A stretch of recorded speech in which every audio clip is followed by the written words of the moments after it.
Армысыздар, күшті арнамыздың күшті көрермендері, бұл әдеттегідей кітапхан бағдарламасы. Бүгінгі құрам. Қамеге, бүгінгі құрам деймін да. Ерекше болайын деп тұр бүгінгі құрам. Байқап отырсыз ба өзіңіз? Әдеттегі.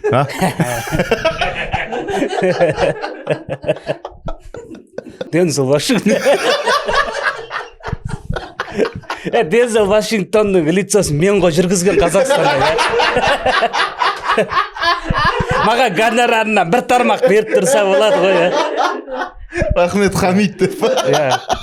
Ол сияқты актер барын көбісі менен білді. Мен білемін оны. Бүгінгі құрам Қамеке неде болса? Асқар Тоқтархан. Асқар Тоқтархан. Білесіз оны. Орысшачы Асқар Тоқтархан. Және мына көбісі көрермендеріміз Бақытжан қайда? Бақытжан қақар деп сұрайды. Бақытжан. Сол Бақытжанның орын басатын, Бақытжандай болатын. Өзі Бақытжанның группаласы негіз. Дұрыс қой. Филолог. Жайдарман ойындарына әжептәуір тері сіңген. Деймі? Дұрыс айтып отырмын ба? Филологтан сұрайын да, дұрыс айтып отырмын ба? Дұрыс айтып отырмын, тері сіңген, еңбегі сіңген кітапхан бағдарламасының басынан бастап, осы күнге дейін, осы жерге дейін келген,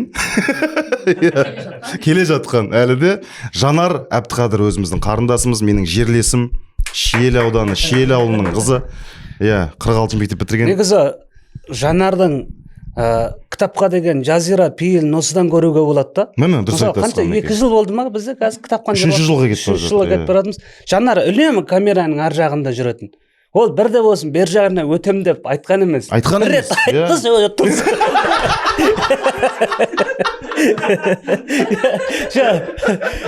Адамдай да, ол біреуді оған ақша беріп атқан жоқ ешкім. Оға, Жанар молодец деп атқан ешкім жоқ. Ең болмағанда эфирден шығып атқан жоқ. Хотя Асқарлар сияқты шығып атыр ғой мысалы. Соның өзінде де бұл кәдімгі белсенді осы біздің құрамның бір мүшесі болып жүретіндігіне мен іштей сүйсінемін. Бірақ өзіне айтқым келмейді оны. Андай не болып қала ма деймін да. Айтсам ше. Осындай болып қалады деп па. Тағы да сөйтіп одан да жақсы көрінемін деп құртып алама линияны ше. Осы қазір әдемі келе жатыр ғой. Бұл Жанар маған ең бірінші осы кітапхан ашылған кезде, бұл мен оқитын кітаптарға менің былайша айтқанда редакторым болатын. Әлі күнге дейін. Бүгін қандай кітап оқисыз Хамид аға дейді. Осындай деймін. Кеп мен содан сұраймын. Мынандай, мынандай сосын мынандай жер, мынандай, мынандай, деп не аламын. Сөйтсем көбісін оқымаған екен. Ойнап. Біразын оқығанға сол мен торлап есіме түсіріп аламын. Деталін. Жоқ, жалпы негізі қымбатты көрермен, сіздерге де бір айта кетейін, кітапханда жалпы резиденттік дейміз ғой, енді резидент болып отқан жігіттердің барлығының, жігіттердің, қыздардың барлығының арқасында 10-15 жыл жайдарманға, болмаса бір басқа да проекттерге, кино, режиссерлық, жаңағы сценарий жазу мақсатында еңбегі сіңген жігіттер барлығы құр отырған жігіттер емес. Қара жаяу емес. Қара жаяу емес, дұрыс айтасыз. Барлығының кем дегенде диплом бар ғой, филолог деген. Сондықтан да, білмеймін, Жанардың бүгінгі тұсаукесері ғой, дұрыс қой, құтты болсын Жанар. Қуаныштымыз, ұзағынан болсын. Маған өзіме де негізі бізде көп бағдарламаларда ер адамдар отырады ғой.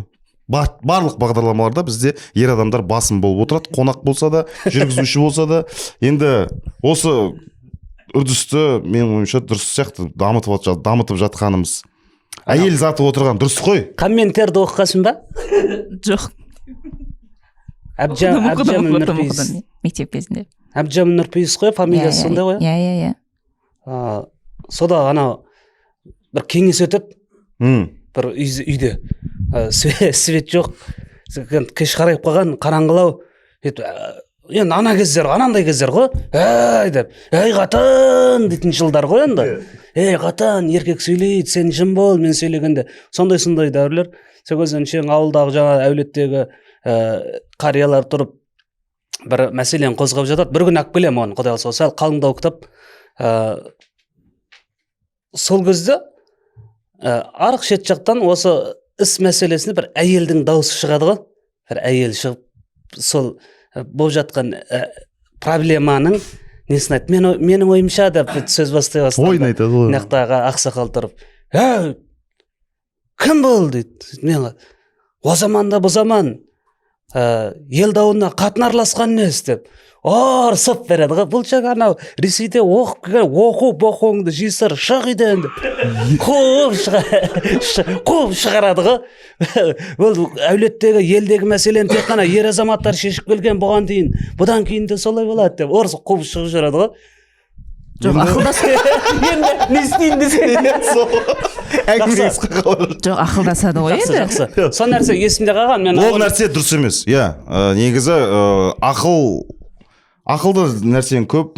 Ақыл жалпы әйеліңмен ақылдасқан дұрыс қой негізі. Иә, ол жақсы. Үйленгеннен кейін ақылдасқан. Иә, үйленгеннен кейін. Енді әйелің ғой дұрыс. Кез келген әйелдермен ақылдаса бер.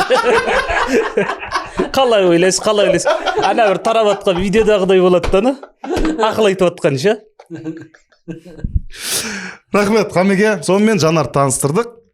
Сұрақтың бәрі шешілді деп ойлаймын. Жанардың темасын жаптық. Темасы жабылды. Ал енді қымбат көрермен, қымбатты біздің құрақты да тұрақты көрермен, біздің құрақты да тұрақты Хамеке демеушіміз бар. Ол Қасым кітап баспасы. Маған қызық болып тұрған. Қасым кітап баспасы. Кітап оқып басташы. Дайындалмау. Мынау енді бастады ғой. Мақы, кешіреміз. Біріншіге, иә? Қабылдай береміз. Жанар не айтса да қабылдай. Жанар не айтса да қабылдай. Бірақ байға.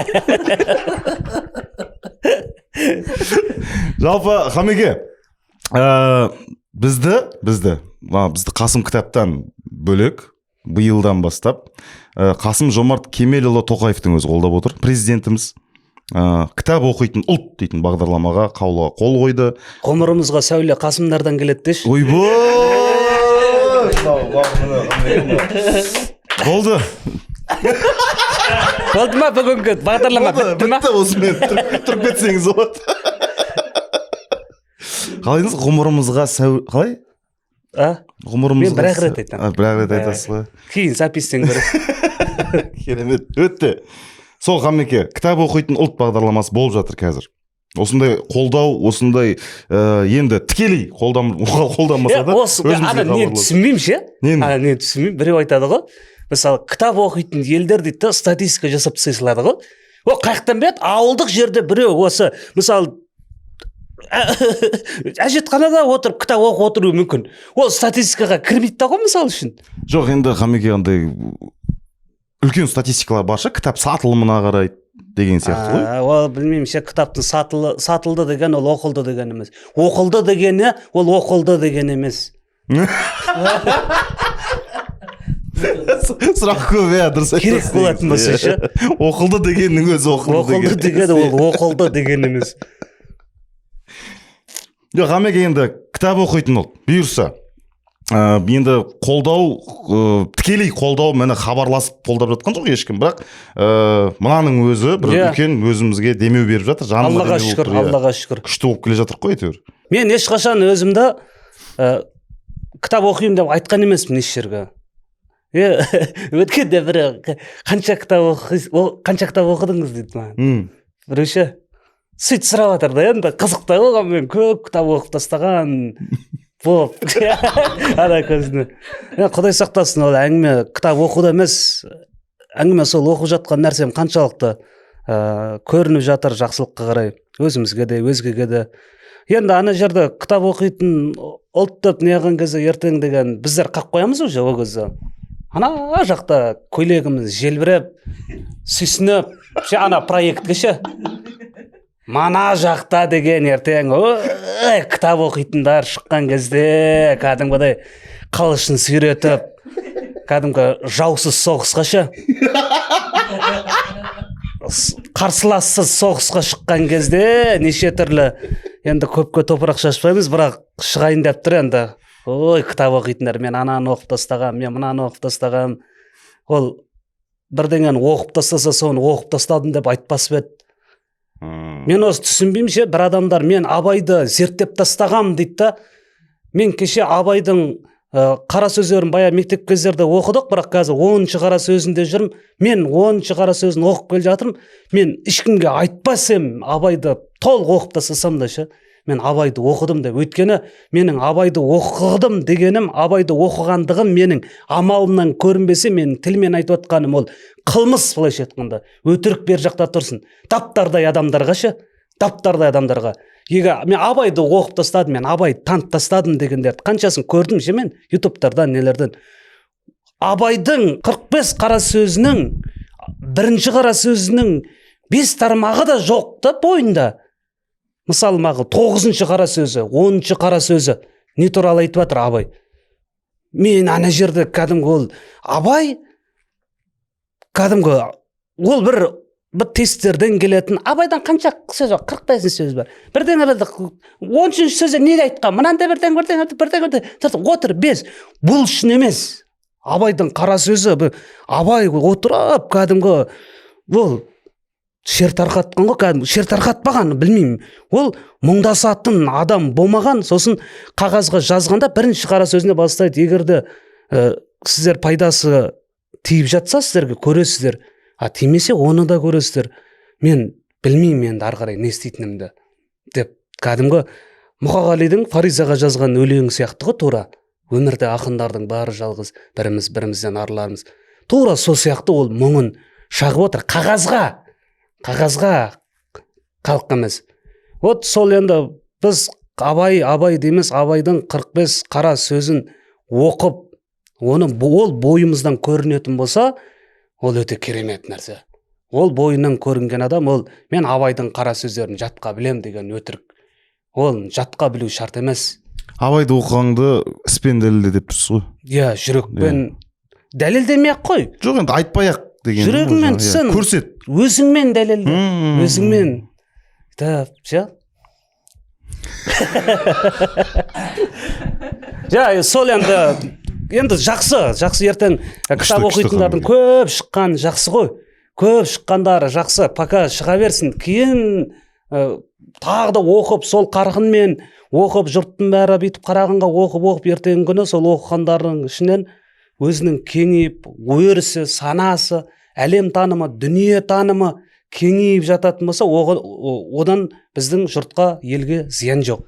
Кітап оқитын ұлт деген хэштег күйінде қалқамасын деп тұрсыз ғой, иә? Сол хэштег, болмаса плакат, болмаса менімен кездесу, кітапханамен де. Құдайға шүкір, мен қазір Алматыдағы, мен ауыз толтырылып айта аламын. Қазақ ұлттық Әл-Фараби университеті, Абай атындағы педагогикалық университет. Мен енді шілеғанда қосқан бейт до конца айтамын. Қыздар университеті бар. Бірақ өзім танитын емен. Қыздар педагогикалық университет қазір. Бәрінде болдым. Бәрінде осы біздің кітапхана жобасымен осы. Бұл бағдарлама жаңағы болмай тұрып барып келдіңіз ғой, барлығына негізі аралап келдіңіз ғой. Кітап оқитын ұлт бағдарламасы деген. Бұлсыз. Енді бағдарлама аясында тағы да барасыз ғой. Иә, бұйырса. Енді бағдарлама аясында барасыз енді. Құжат бойынша. Ол кезде тасса еміз Red Bull ішесіз. Жоқ, біз бағдарламаға емес, бағдарлама сол маған бізге қосыласыз. Оған дейін де кездесулерде жүрміз, оған дейін де оқып келген кітап, одан кейін де оқылады. Өткенде Шахан атамызға келгендегі хаттар туралы ғой. Шахан атамның өлеңі кітапхана бағдарламасы ашқалы оқып келе жатырмын. Менің жағым қарысқанға дейін айта береміз о нәрсені. Жағыңызға бірдеңе болып жүрмей қазір? Жоқ, жалпы енді кеудемізде жанымыз болғанға дейін айта береміз деймін да, Мұхтар Шахановтың өлеңдерін. Өйткені Мұхтар Шахановтың өлеңдерін қазақ руханиятымен, қазақ мәдениетінен бүйтіп алып тастау деген мына адамды ет пен сүйегінен ажыратқан сияқты деп ойлаймын мен. Мен өзімнің түсінігімде. Өйткені оны жігерлендіру болсын, жігіттерге айтқан, ешқандай бір міндетсінумен тәкаппарлық жоқ, ақиқат тұнып тұрған. Әйелдер жайында, мысалы, Гүлзар әйел қауымына сұлулықсыз баққайда шын сұлулық тереңдікте жатпай ма деп, мысалы, қайырлатқан кемесін талай ердің саяз көлге шашпағай деп шығылаң, тереңдігі жоқ әйелдің қорқу керек сыртқы сұлулығынан. Осының барлығы. Жанарға айтып отырсыз ба? Жанарға қарап айтып отырсыз? Маған қарап отыр. Енді әйел арамызда қыз бала жанар болып тұр ғой. Мен әйелдер туралы өлең саған қарап айтпаймын ғой. Иә, біртүрлі болады. солай не істейміз бір жанар келген бағдарламаны еркін тақырыпқа арнаймыз. құр әңгімелесіп қайтамыз. астымыздағылар ренжейін деп тұр ғой астымыздағы. Жанарда тұстаңдар. Не бос әңгіме еді. Хамеке, бүгін қандай шығарма алып келдіңіз? Кірсейікші. Бүгін енді мен осы білмеймін, анау бір адамдар болады ғой. Мен мысалы өзімді жабайы табиғат адамы, мысалы жабайы аңдар болады ғой. Қасқыр. Қасқырды білмеймін енді, қасқыр дей бермей ақ қояйық. Жолбарыс. Пума. Жоқ, жалпы жабайы адамдарды көп көрмейтін, еркіндікті жақсы көретін. Барс. Ақ барыс. Өзі жүретін. Аю. Я, бір өзі жүрсе де іші пыспайтын. Піл. Іші пыспайды піл ме? Бір өзі жүрсе. Құлағы. Піл деген ол былайша тусовать етіп жүрген де жоқ қой оның былайша. Жираф. Жоқ, ол жирафтар көп болып жүреді. Маған ана жақтарды жіберсе, тау жақтар. Тау ешкі. Ол несімен жүреді ғой өзі, стоясымен. Тау ешкі деп ма? Ағаю. Неше? Ағаю неде? Барс болшы. Не сол бады маған? Барс. Барс. Айтып отырмыз. Алматының символы. Барс дұрыс болады маған дегенше. Болмаса или күн ыстық жерлерде жүретін бір не ма? Андай. Лама. Кенгуру. Қойшы маған. Сілеусін. Айтсаңшы ойыңызды. Сілеусін деді ғой. Гепард. Иә. Талдың үстінде жататын, жерде көп жүрмейді. Пантера. Ол пантера ормандарда жүретін. Джунглиде. Сілеусін деген сол емес па? Орман емес маған, далада ыстық жер, Жетісайға келтіріп атын шепа көрді. Болды. Сілеусін дейді. Орып кете береміз да біздер ана адамдық мәдениетті, шекараны қолдан келгенше сақтаймыз ғой. Бірақ енді айтатын жерде айтып кете береміз. Не айттыңыз сонда? Мен өзім жыртқышпын дедіңіз да. Жануарлар тізіп кетті қой болды ғой. Еркіндікте жүру. Еке, Хамеке барс сен. Хамекең барс. Менше, мен аюмын ал. Аю? Қопалшы. Енді қатты дәу емес. Жыртқыштар жақтан көреміз бе? Или полный аңдарды қамти береміз бе?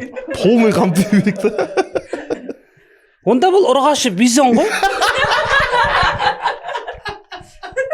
Бизон. Неге ұрғашы? Еркек сәл грубый болып кетеді. Ұрғашы жақсы ғой, әдем, классический.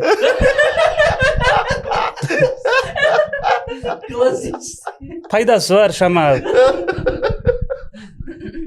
Жанаршы. Мен. Жанар ана несі мұрны мынандай маймыл ше бүйтіп қалған мұрнында. Мұрны бүйтіп қалған маймылдар болады. Көріп пе? Сондай Жанар. Сіз жібергенсіз ма? Мен не істеймін, аққудай өтіп кетеді. Ондай негрей көреді. Асқаршы. Жыртқыштау бір нәрсе берсеңші. Асқар ма? Тауық бекен.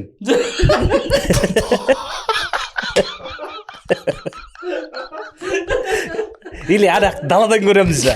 Мен далаға кетем ба деп. Тауық дейсің. Үйдің ішіне кіре саламыз. Жоқ, бұл же анау неге даладағы дала емес, сол үйде дұрыс сияқты. Далада өмір сұрамай ма? Даладағылар көп движениеде болады ғой. Мынау кәдімгі сол скорее всего көзінің несінде айналып бергенді жеп ше. Тауық. Мақлы. Оның бәрін не үшін айттық? Не бастадыңыз? Жоқ, енді мен жыртқышпын деп. Адамның өзі жоқ, жыртқышпын деп атқан жоқпын жалпы анандай. Мақұл басқа жыртқыш емес аңға да теңен салшы мысалы, жабайы мысалы. Тау ешкі дедің ба? Жабайы қой дей сал мысалы. Қой.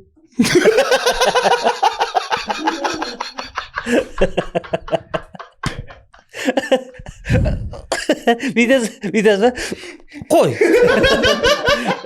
допустим деп па мынау нелер көп қой бір терминдер мәдени жүйесінде жасап тастаған бір философиялық па психологиялық па бір нелер көп қой бір қойып тастаған. Мысалы бір бірдеңеден қорықсаң ондайды бірдеңе фобия, мынандай фобия, анандай фобия, анандай фобия. Оның бәрін адамдар шығарып тастаған ғой. Негізі ондай нәрсе жоқ қой. Мақұл, сен бірдеңеден сен қорқатын шығарсың, ол өмір бақи сен одан қорқып жүрмін деген нәрсе емес қой. Просто адамды соған улап тастайды да, миынша санасын соған байлап қояды. Пәленше ауру қылып қояды ғой. Пәленше құмырсқадан қорқады дейді. Құмырсқа онда сен фобия. анандай фобиясы дейді. Болды, бітті, анаусы құмырсқадан қорқып жүреді. Ол дұрыс емес қой ол. Мен сондай нәрсені жек көремін. Мысалы, жаңағыдай бір тағы да сол сияқты терминологиялық клаустрофобия, кәдімгі аэрофобия, қазақы, шынайы. Біздегі нелерді көрсеңіздер, кешегі жаяу мысалы болсын, балуан шолақ болсын, барлық жаңа осы мен несін айтып жатырмын, жаңа енді өзімді әшкерелеу үшін емес, бәндегі мен айтқан табиғатта дала адамдары да олар. Ұлы дала адамдары. Ұлы дала болады. Иә. Бұларда кәдімгі сол бар, даланың аңқыған иісі бар.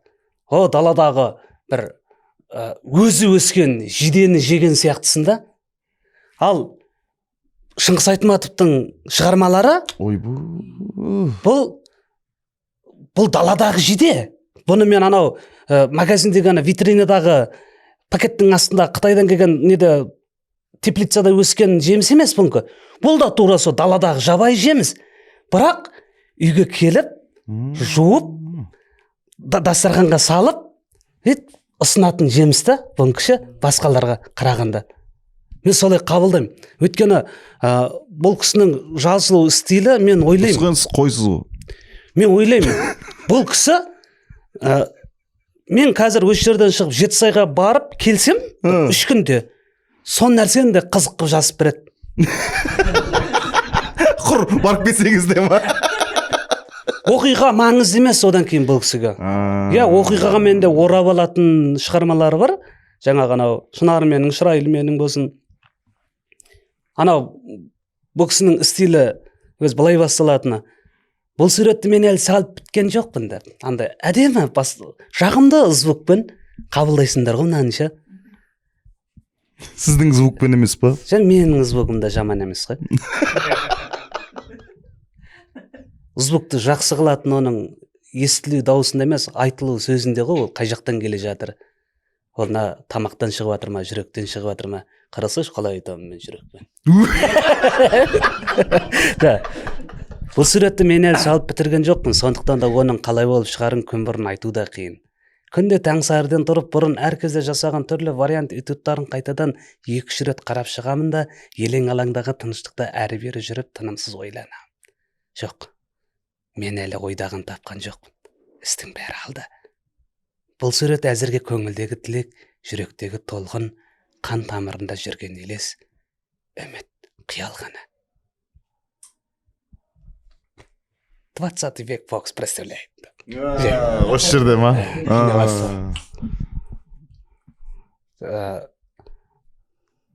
Анау не деді? Осылай басталады.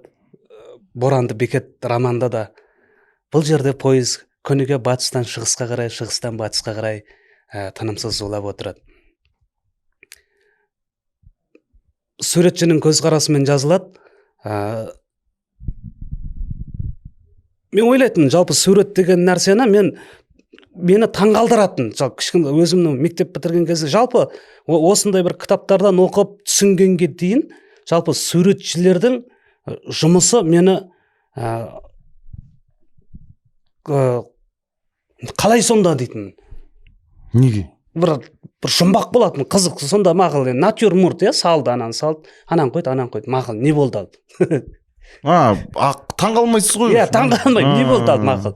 Таудың сурет мақыл, Қазақстан таудың сурет таза салып берді, әдем салып берді, мақыл.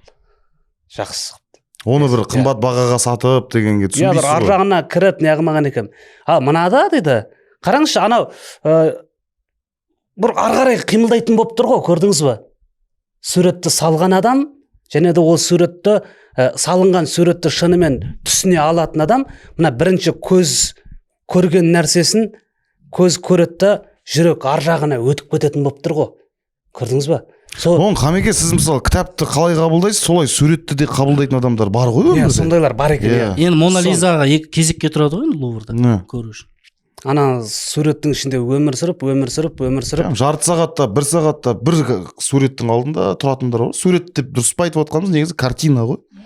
Салыну. Мен де көп қараймын, сондай бір ерекше суреттерге қарап тұрам. Қолымнан келгенше бірдеңе тауып алуға тырысам. Сіз іздейсіз ба? Тапсам табам, таппасам осындай кітаптар оқыған кез ана не деді, Жәмиляда, мына Жәмиля деген жинақ қой, Жәмиляда да сол суретшінің көзқарасымен бастайды, өзі қатты жақсы көрген ғой деймін. Шыңғыс Айтматовтың саған суреттер де болу керек, іздеп көру керек. Біз ауылда жүрген кезде ауылдың шетінде бір дөңде екі үлкен терек болатын дейді. Неге екенін білмеймін. Сабақтан шыққан кезде балдардың барлығымыз сол терекке қарай жүгіретінбіз, ойнайтын жеріміз сол жер. Ананың көлеңкесі, болмаса терекке шығамыз дейді. Теректің төбесіне неше түрлі құс біткеннің ұялары бар дейді. Ана үлкен терек дейді. Соған шығамыздағыны, ана ұясына әлі біраз жер бар, бірақ дәл орта тұсынан асқан кезде көзіміз қарауытып, жүрегіміз кеудемізге сыймай дүрсілдеп кетеді. Сол кезде бүйтіп ауылға қарасақ, біз қатты биіктеп кетеді екенбіз дейді. Ауылдың төбесінен қарап тұрамыздағыны ана жерде мүлдем басқа күй, басқа сезім, басқаша ләззаттың аясында қалып қоятымыз дейді. Біз ана негізі неге торғайдың балапанын көреміз деп, аламыз деп шыққан ойымыздың барлығы сол жерде қалатын, сол жерден төмен түсетінбіз дейді. Көктөбе сияқты ғой. Бұл теректі бізде ауылдалардың барлығы Дүйсеннің мектебі деп айтатын дейді, сол екі теректі. Бірақ оны не үшін Дүйсеннің мектебі деп айтады? Оның қандай артықшылығы, қандай кемшілігі бар, ол туралы біз мүлдем ойланған емеспіз. Барлығын айтатын Дүйсеннің мектебі деп, сол екі теректі Дүйсеннің мектебі деп айтатын дейді. Қазір енді университетте осы суретті мен салып, ертең дипломдық жұмыс қорғайын деп отыр ғой.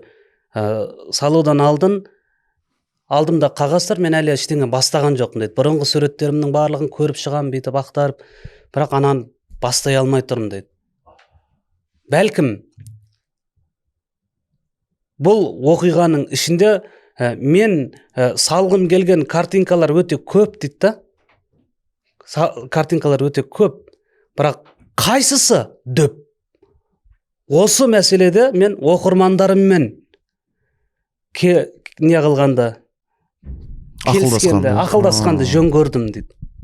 Көбінесе Шыңғыс Айтматовтың оқырмандарымен сөйлесіп отыратындығы бар ғой. Жаңа несінде, Осыны Хамеке, сіз кітапты оқыған кезде мен деп енді бірінші адамнан айтып отыр ғой енді әңгімені жалпы. Өзіңіз елестетесіз ба сол кезде? Мен өзім болып отырам көп жерлерде. Мен деп бастаса. Жоқ, мен сол персонажды елестетем. Сол персонажды көрем, толық соның өзін сезінем.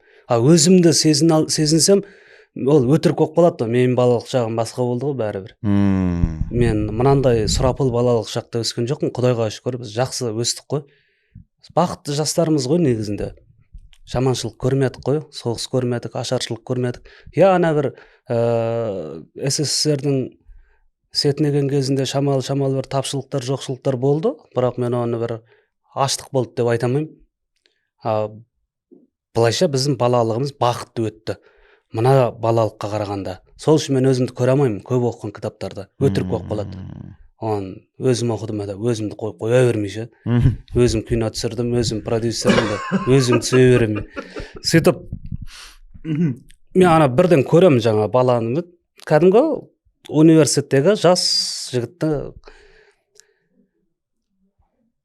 Мен ауылға келген кезде, оқудан ауылға келген кезде, бірінші станциядан түсіп, өзі кішігірім станция болу керек ауылдары, көп тұрмайтын. Станциядан түсіп, бірден қарайтын сол екі терек болатын дейді. Ауылдан сол екі терек көрінетін. Баяда бізде де сондай, біздің үйдің қасында бір терек барады, үлкен, ұзын терек, сол басқа жақтан қарағанда көрінетін. Қазір жоқ па не? Жоқ, ол қартайды, оны шауып, қазір отын қаптап тастадыңыздар ма? отын емес ол қазір неде тұр ол Музей? жолдың жиегінде жатқан болуы мүмкін ана жолдың жағасында менің отыратын болып отыратын скамейка болып тұр болып ол. Менің ана бір инстаграмда отырып суретім бар ғой әдемі ше сол астында тұрған сол терек сөйтіп сол теректі көрем дейді соған ауылға үйге соқпай бірінші сол терекке барам дейді ананың жапырақтарының дауысын естимін білмеймін сөйтсем ол ауылда неге оның теректің қасына келгенде әртүрлі дауыс шығатындығын кейін ұқтық өйткені жел төбедегі желдерді барлығы сол арқылы өтеді дейді да біздерге келмейтін желдер соларға сол терекке соққан кезде ана нелер жапырақтармен басқаша дыбыстар шығып соған білмеймін сол жер қызық болатын бізге дейді дүйсеннің мектебі деп айтатын сол жерді дейді мені ауылдан жаңадан мектеп ашылатын болыпты дейді сөйтіп біздерді шақырды дейді сол ауылдан шыққан оқып жүрген азаматтарды ол кездегі ауылдағылардың бәрі оқи бермейді ауылдан бір адам оқып келсе ой болды кәдімгі мектеп ашылу салтанаты болып отыр ма иә мектеп ашу соған шақырды дейді жоқ бұл санталда емес енді барады ол салтанатқа сөйтіп мен де бардым дейді мен бармас па едім дейді алтынай сүлейменова деген біздің сол ауылдан шыққан ғалым дейді сол ауылдан шыққан ғалым енді ғалым деген өте үлкен болып тұр ғой дәрежесі ол кездерде қазіргідей көп емес ондай ғалымдар ауылдан шыққан ғалым алғаш әйел кісі болып әйел кісі алтынай сүлейменова сол ауыл сол келеді деді мектептің сол келеді дегеннен кейін мен қуанып келдім деді кәдімгі көрісетін болдым сөйлесетін болдым деп ол кісіні өзі университетте академияда былай көріп қалатынбыз дейді жұмыстармен үнемі бір қолы бос емес болатын дейді үнемі бір шандай өзінің ғылыми шығармашылықтарымен жүретін дейді бірақ мені көріп қалған кезде тоқтап уақытын бөліп амандасып жағдайымды сұрап ауыл елді сұрап сосын шығармашылығымды сұратын еді бір ауылдан екенін біледі ғой бір танитын болып бір бірін таниды қарапайымдылығы енді керемет дейді ана кісі алтынай ма алтынай өте қатты қарапайым білімділік пен қарапайымдылық ұштасқанда ол бір зор адамды қалыптастыратын шығар енді олжас сүлейменовке ешқандай қатысы жоқ па екен бұл қырғыз елінде болып жатқан шыңғыс айтматов жазғаннан кейін сонымен мен бардым сөйтсе кәдімгі салтанат болып жатыр екен актив залда алтынай сүлейменова келген барлығы балалар алдында концерт қойып мойнына жаңағыдай пионер галстугын тағып КВН ойнап сондай болып отыр ғой қызыл галстук ше алтынай апайдың да мойнына тақты дейді сонымен кешке как положено директордың үйінде отырыс бұл жаңағы барлығын жаңағы ғалым енді сол ауылдан шыққан бетке ұстар азаматтар жинады ғой ауылға қайтадан мектеп ашылу салтанатына қызыл лентасын қиып сондай болып отыр ғой сондай болып жатыр ғой лентасын қиып жатыр ғой енді кешке директордың үйінде кешке отырыс вечер как положено директордың үйінде сол кезде тапшанда отырған шығар тапшанда үйде іште ма үйдің ішінде отыр ол кезде енді үйлерде көп бөлмелі үйлер емес шығар бір ары кетсе 2-3 бөлме шығар төрде алтынай сүлейменова қасында мен отырмын дейді бәрі сол жерде тілек айтып сол ауылдағы жаңағыдай совхоздың директоры председательдері нешең сол қаймақтары отыр енді сол совхоз тусовка сөйтіп бір кезде бір жас бала жүгіріп келіп бір газет пен телеграммалар әкеліп тастап кетті дейді бұны кім берді дүйсен тастап кетті ма сол дүйсен ата тастап кетті оған ішке кір деп айтпадың ба деп директор сразу ішке кір деп айтпады оны бала жүгіріп шығып кетті дейді ана жерде ол дүйсен шал деп осы ана жердегілер көбірлеп әңгіме кішігірім тос көтеру сол дүйсеннің аты аталған кезде мен байқадым дейді қасымда отырған алтынай сүлейменованың бірден несі өзгеріп қалды дейді түрі ше жаңағыдай жылап жіберді ма жоқ жылап жіберген енді ондай өзгеріп кеткен жоқ жалпы сол қалай өзгергенін түсінбей жатқаным оценкасы ма вау дүйсен көп адам мән берген жоқ дейді енді анау өзі қарасайшы бұл жерде жазылу бұл қалай келе жатыр қалай бұл егерде бұл жігіт пен алтынай сүлейменованың арасындағы бір-бірін тану сабақтастығы жүзеге аспаса бұл мынандай шығарма болып шықпас еді көрдіңіз ба кез келген біреу емес ана жерде алтынай сүлейменованың қасында отырғанда екеуі қалай айтса болады бір бірін түсінетін адамдар иә ғой. сондай Иә. шығармашылықтың Басқалары жаңағы өзгерісті байқамаса да. байқамайды. Байқамады да ғой. Ол десе де байқамайтындар отыр ана жерде. До того сөйтіп анау шығып кетті да бірге сол бір мезетте біздің артымыз терезеден аттың шауып кетіп қалған дауысы естілді дейді. Сөйтіп дүйсен кетіп қалды ау деп ойладым дейді. Бала да сол кезде кірді, ол тоқтамады, кетіп қалды деді. Жұмыстарым бар, тарататын хаттарым бар кешке дейін. Сол кезде арада отырғандардың біреуі. Атпен жүр ма? Пошташ велосипедмен жүр ма? Атпен жүр ғой. Атпен жүр ғой. Ат дейтін де ат емес, өз Велосипед сияқты ғой. Сол жерде отырғандар, кетсе кете берсін ол. Дүйсеннің орны бұл жер емес деп сол жердегілер сөйтіп қалды дейді сөйлеп. Кірмегенде қалап тұрған жоқ қой, қатты. Иә, оның орны бұл жер емес, мұжық сынып тұр ғой енді. Ол кезде Дүйсеннің жасы бір осы сөз не қам екен, мұжық сынып деген? 60-тан асып кеткен кездер ғой енді. Шал ғой енді. Иә, шал. Мұжық сынып деген не осы? Мұжық деген не? Мұжық сынып деген мужик дейтін бар ғой енді. Білмеймін, мұжық сыныптар деген сол төмендетіп тұр ғой. Филологтан сұрамайсыздар ма? Иә. Мұжық дейтін не осы? Түрі жаман деген сияқты ғой. Сондай ма? Түрі жаман ба, мұжық? Енді менсінбей тұр ғой. Мына жерге отыруға. Менсінбейді да. Иә, анау шалдың дәрежесі жетпейді дегендей. Өте күшті айттың. Дәрежесі төмен деп тұр ғой. Иә, мұжық сынып тұр, дәрежесін типа. Иә. Әдемі. Бұл ортадан емес деп тұр ғой енді. Сонымен сот шауып кеткеннен кейін Алтынай Сүлейменова бірден не қылды дейді, ана уже мына жақ қызық қылмай қалды ол кісіге дейді. Тек қана отырыс па? Иә, бүйтіп қана. Ол кісіге отырыс басынан қызық емес болған сияқты. Жалпы иә, негізі көңіл ішінде отыр ғой енді. Сөйтіп бәрі далаға шықты, бой жазып, сол кезде бәрі далаға шыққан кезде Алтынай бір оңаша тұр екен, Алтынай Сүлеймен қасына барып, сізде бәрі жақсы ма деп сұрадым дейді. Иә, темекі шегіп тұр ма? Темекі шегіп тұр ма? Жоқ, әшейін тұр екен. Сөйтіп мен темекі шегіп тұрады деп естігем. Шығармада ма? Оқырманды алдамаңыз, Хамеке. Істей бересің ғой, кім не айтпайды. Сөйтіп біраз тұрды да, үндемей тұрды да. Темекі ұстап тұрсын да, тұтатып құр шекпей. Масадан түтін ше. Қазір кешке Москваға жүретін пойыз өтпей ма біздің станциядан деп сұрады дейді. Қазір сағатына қарап қойды да, қанша минутта айтасыз, 15 минуттан кейін жүрмейтін бе еді дейді. Сол кезде мен айттым дейді, сізді 3 күн болады деп айтты ғой ауылға. Жоқ, мен кету керек болып тұрмын, Москваға жұмыстармен бара жатырмын, сол ертерек бару керек болып тұр. Сізде бәрі дұрыс па, Алтынай Сүлейменова деп сұрадым дейді. Фамилиясын мен сұраймын сөйтіп.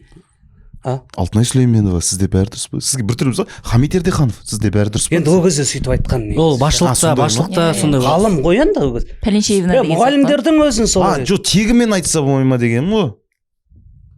Түсінсіз ба? Көрейін ба? Тегімен айтқан шығар? Тегі? Ой, сен де тег.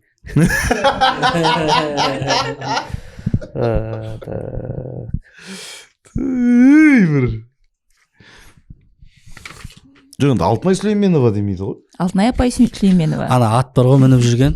Басында нормальный болды ғой, ат. Акиматтан келді. Списание кеткен ат қой. Сепака тебе тұр, міне тұр деді ғой. Нашар оқыған ба? Өліп қалса сен мойын ілеміз.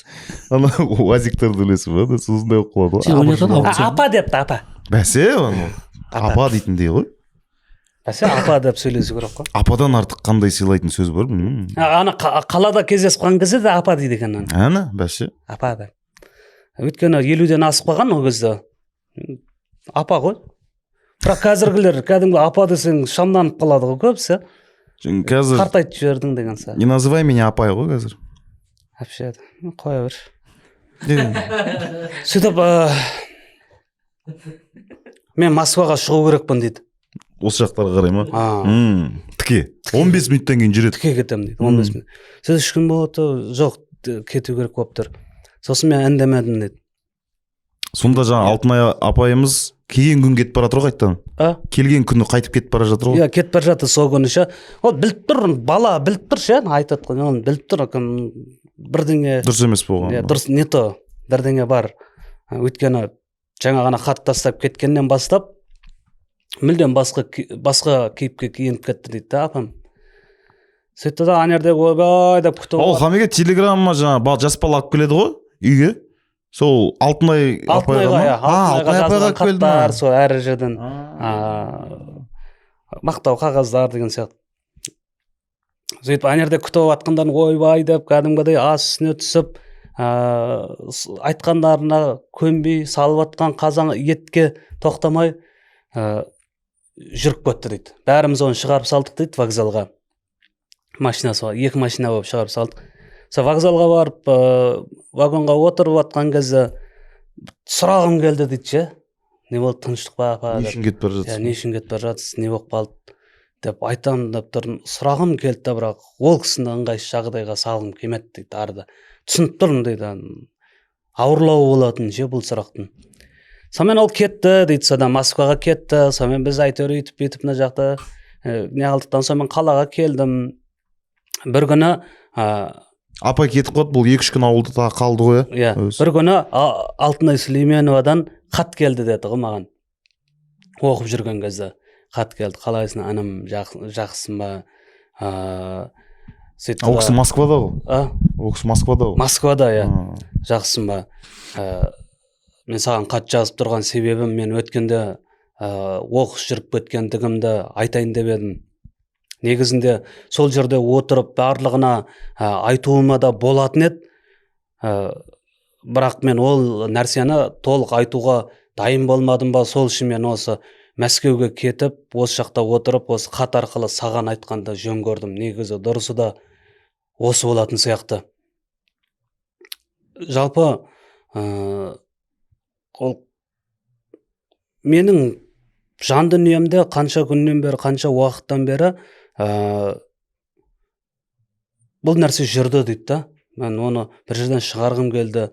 Білмеймін, енді сенің бір өзіңнің шығармашылығыңа қажет тұтсаң, осында бір шығарарсың деп саған айтып отырмын дейді. Шыңғыс Айтматовтың өзіне жазылған сияқты ғой. Шыңғыс Айтматовтың өзіне жазылған сияқты ғой мына хаты. Иә. Шығармашылығыңа бір былайынша айтқанда идея ретінде де беріп тұр ғой. Енді мен естіген бір жерден оқығам, Шыңғыс Айтматов көбінесе осындай естіген кезде, мысалы Шыңғыс Айтматовқа біреу айтып берсе, мына Жампида романы бар ғой, оны да біреу айтып берген екен Шыңғыс Айтматовқа. Әңгіме қылып па? Қазақ кісі айтып берген екен. Қызыл Алмада да сондай. Авдий Калистратов туралы ма? Соны айтып отырсыз Жампида? Қазақ кісі айтып берген дейсіз бе? Недегі осы біз Мойынқұмдағы оқиғаларын айтып берген шығар енді. Жалпы білетін кісі болып тұр ғой демек. Енді білмеймін, қаншалықты мен газеттен оқып бағам оны.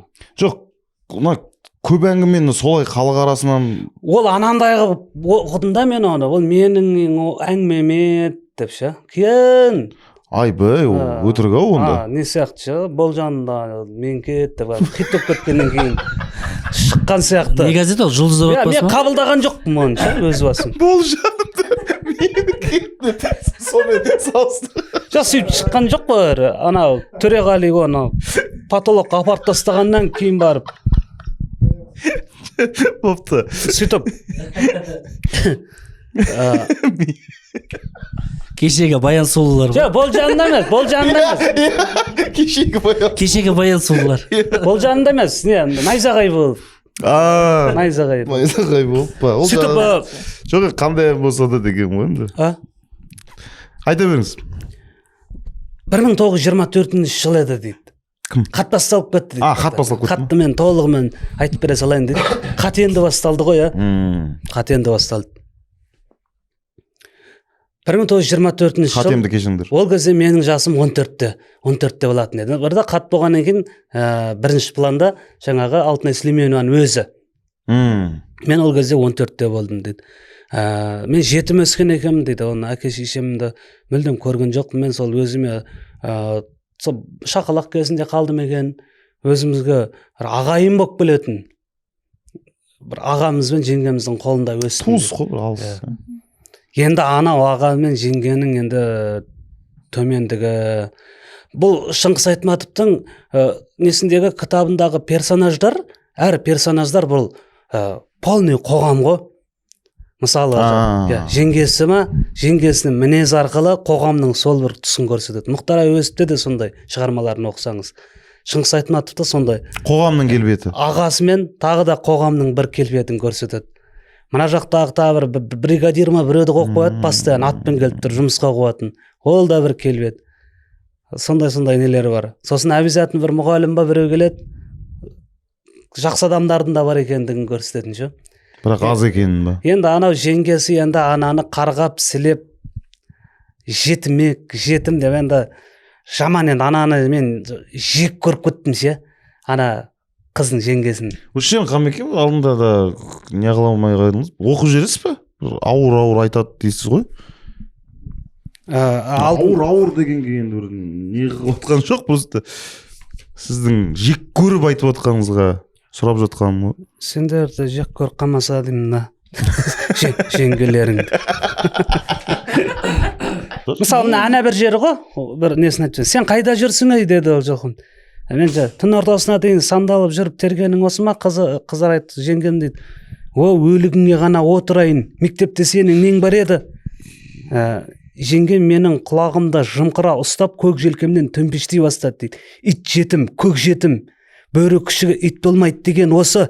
Жұрттың баласына үйіне тасыса жұрттың баласы, бұл үйден тасиды. Ендігі әрі сол жаққа аяғыңды басып көр, сирағыңды сындырып, табаныңды тіліп тұз құям дейді. Табанын тілгеннің өзі де жаман ба, әшейінше тұз құймай-ақ. Жеңгесінің сипаты сондай. Ауылдан сол 20-14 жасса... Жеңгесі ма, Қамеке, ағасы да сондай ма? Енді атам әжем сай деген сияқты ғой. Әпкеме жездем сай келтіре бересің ғой. Нағасыма жен сай да қой. Сөйтіп Аттентоның келте сай дейсің. Бір ұзын қара военный ескілеу қара шинель киген бір жігіт пайда болды дейді ауылда. Аты Дүйсен. Ол келді де мектеп ашам, балаларды мектеп оқытам, балаларға ағартушылықты үйретем, мен өзім комсомолмын, мені мемлекеттен жіберді жаңағы деп келді дейді. Оны ауылдағылар қабылдаған жоқ дейді бірден. Ауылдағыдан осы жерде кім Шыңғыс Айтматовтың айтпағы, сол ауылдағы сол қарттардың білімге деген көзқарасын Абайдың көзқарастары да сондай болды ғой, сол. Түсінбеушілік па? Түсінбеушілік, қабылдамайды. Түсінбейді жаңағы анау кешегі Мұхтар Шахановтың өлеңіндегідей ғой. Биіктік, тереңдік, кеңдік яки жазықтық, бұл үшеуін бағаламау көзсіздік қам кереңдік, ал түсінбеу бақытсыздық болар oldu. Сонда ана кісі мысалы Дүйсен дейтін кісі қара шинель киіп келді ғой ауылға. Ол бұрыннан сол ауылда тұрады ғой негізі. Баяғыда сол ауылда тұрған екен. Сөйтіп атасы сол анандай қиын жылдар ғой, білмеймін ше, жетімдер көп жылдар ғой сол негізі. Соғыстан кейінгі жылдар ғой. Бірінші дүниежүзілік соғыс бар, басқа бар. Сол жерде атасы екеуі сол темір жолға жақын жерде жұмысқа тұрып, сол жерде темір жолда станцияда бір орыстардан хат танығаны бар екен кімнің, жаңағы Дүйсеннің сәл-сәл. Бұл ауылдан алыстап кеткен екен ғой. Хаттана сол бала кезінде кеткен, сол көзі, мына пәленше деген баяғы анау шалдың баласы емес па дейсің де, ой, бұл не оқта қояр дейсің деп, сол ауылдағы шалдар не оқта қояды. Ой, білімі несі? Қайдағы білім? Менің жасап жүрген жұмысымды олар да жасайды да ары қарай. Алма ағаштан ұзаққа құламайды. Қазір мына жерге егін егіп, осындай қызмет жасап, жұмыс жасап, ақша табудың орнына оқып білім іздегеннес қайда жоқты айтпа. Керек жоқ бізге ондай білімнің, ондай оқудың деп ана басында қабылдамайды. Сөйтіп та бұл жаңа кеудесінен нені ашып қағаз шығарады бүктеулі. Міне мөр басылған комсомол несі бүкіл ауылдағы балалар оқуға жұмылдыру керек деген қағазды көрсетеді сол жерден. Документ бар? Документ қағаз ғой енді, бірақ қағаз. Сөйтіп жұрттың бәрі мемлекет үкімет туралы айтылғаннан кейін үндемей қалады енді. Ол кезде қорқатын кез ғой енді.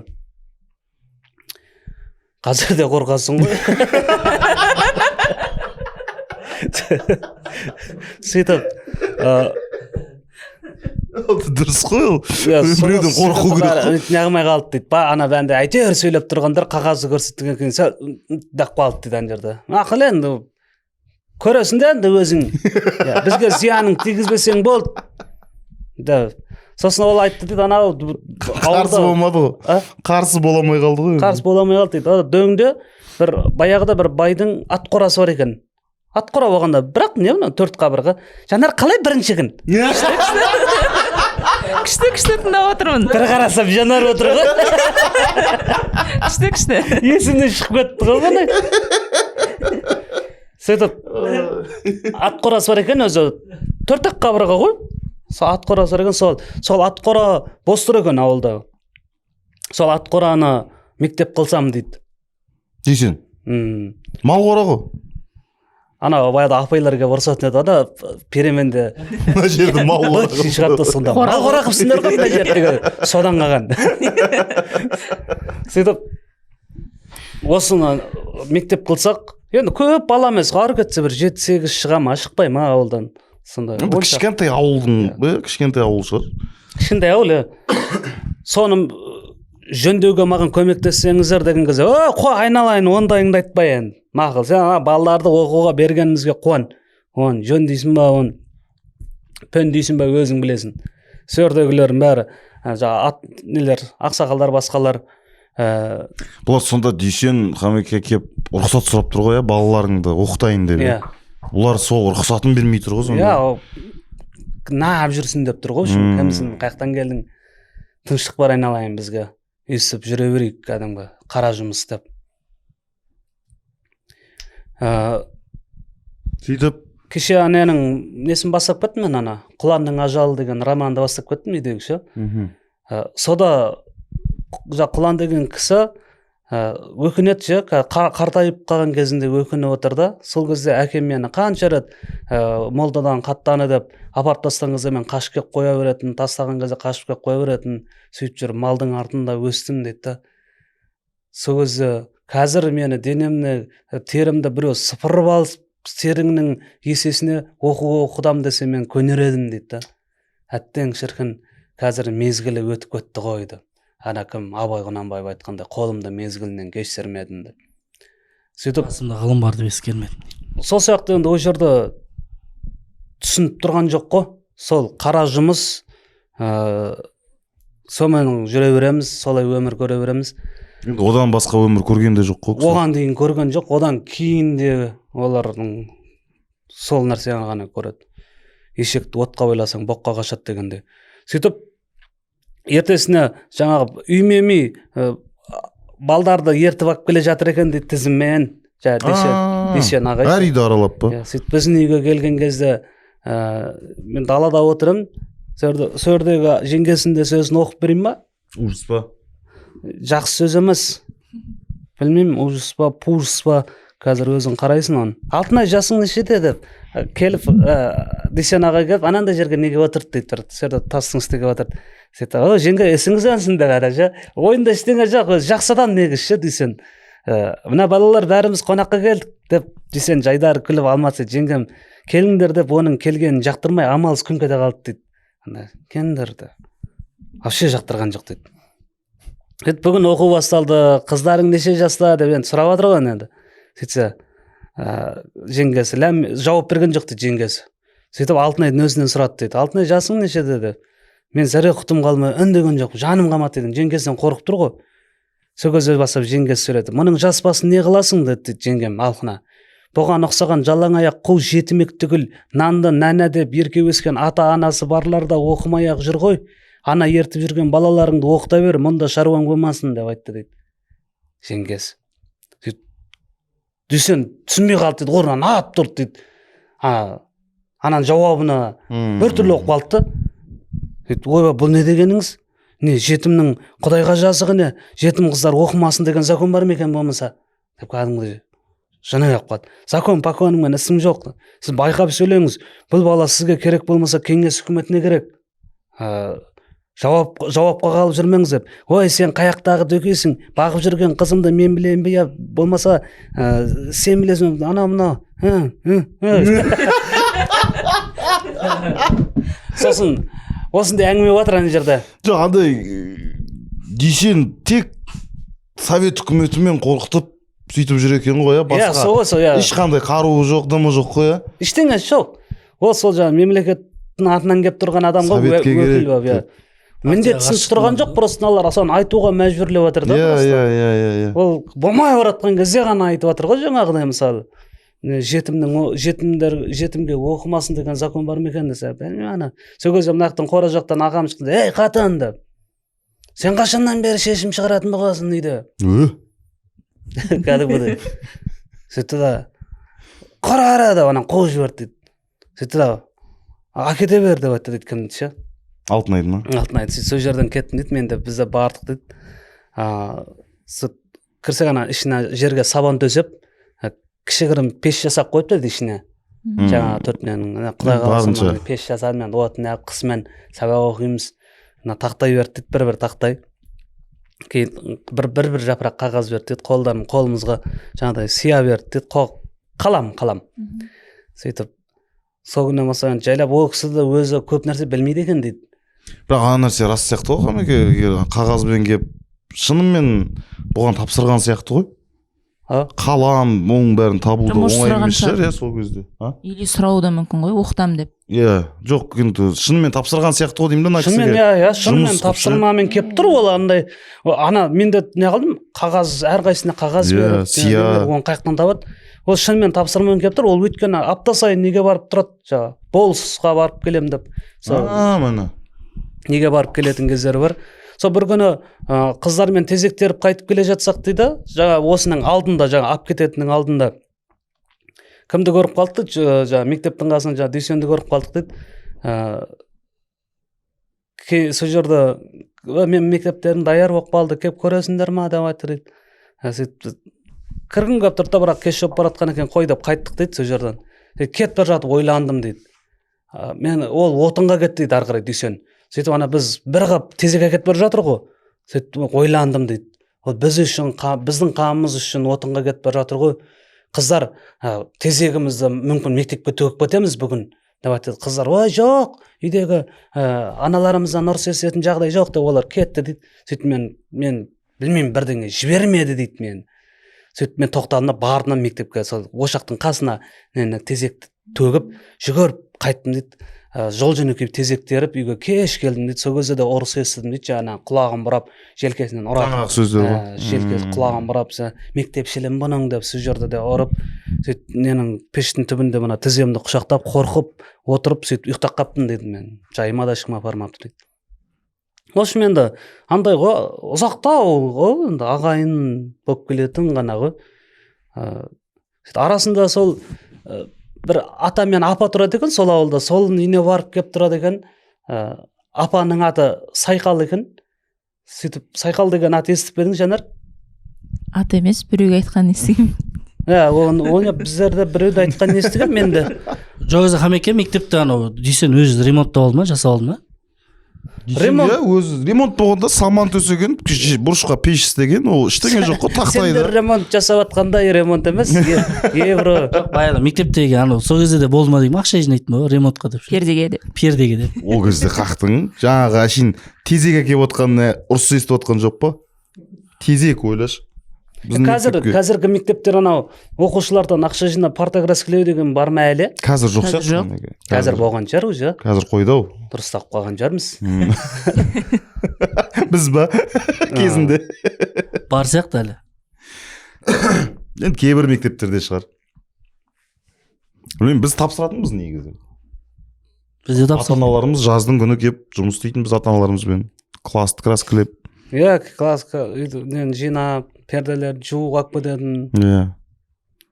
Ол ана мектепті сабақтан тыс түстен кейін келетін кез жаман қызық еді ғой. Неге солай? Сабаққа келетін кезде не алмайсың да, сабақтан тыс кезде келген кезде кәдімгі махаббат оянады, сол кезде қыздарға тиісіп, сондай бір күшті еді ғой. Басқаша. Субботник қызық еді.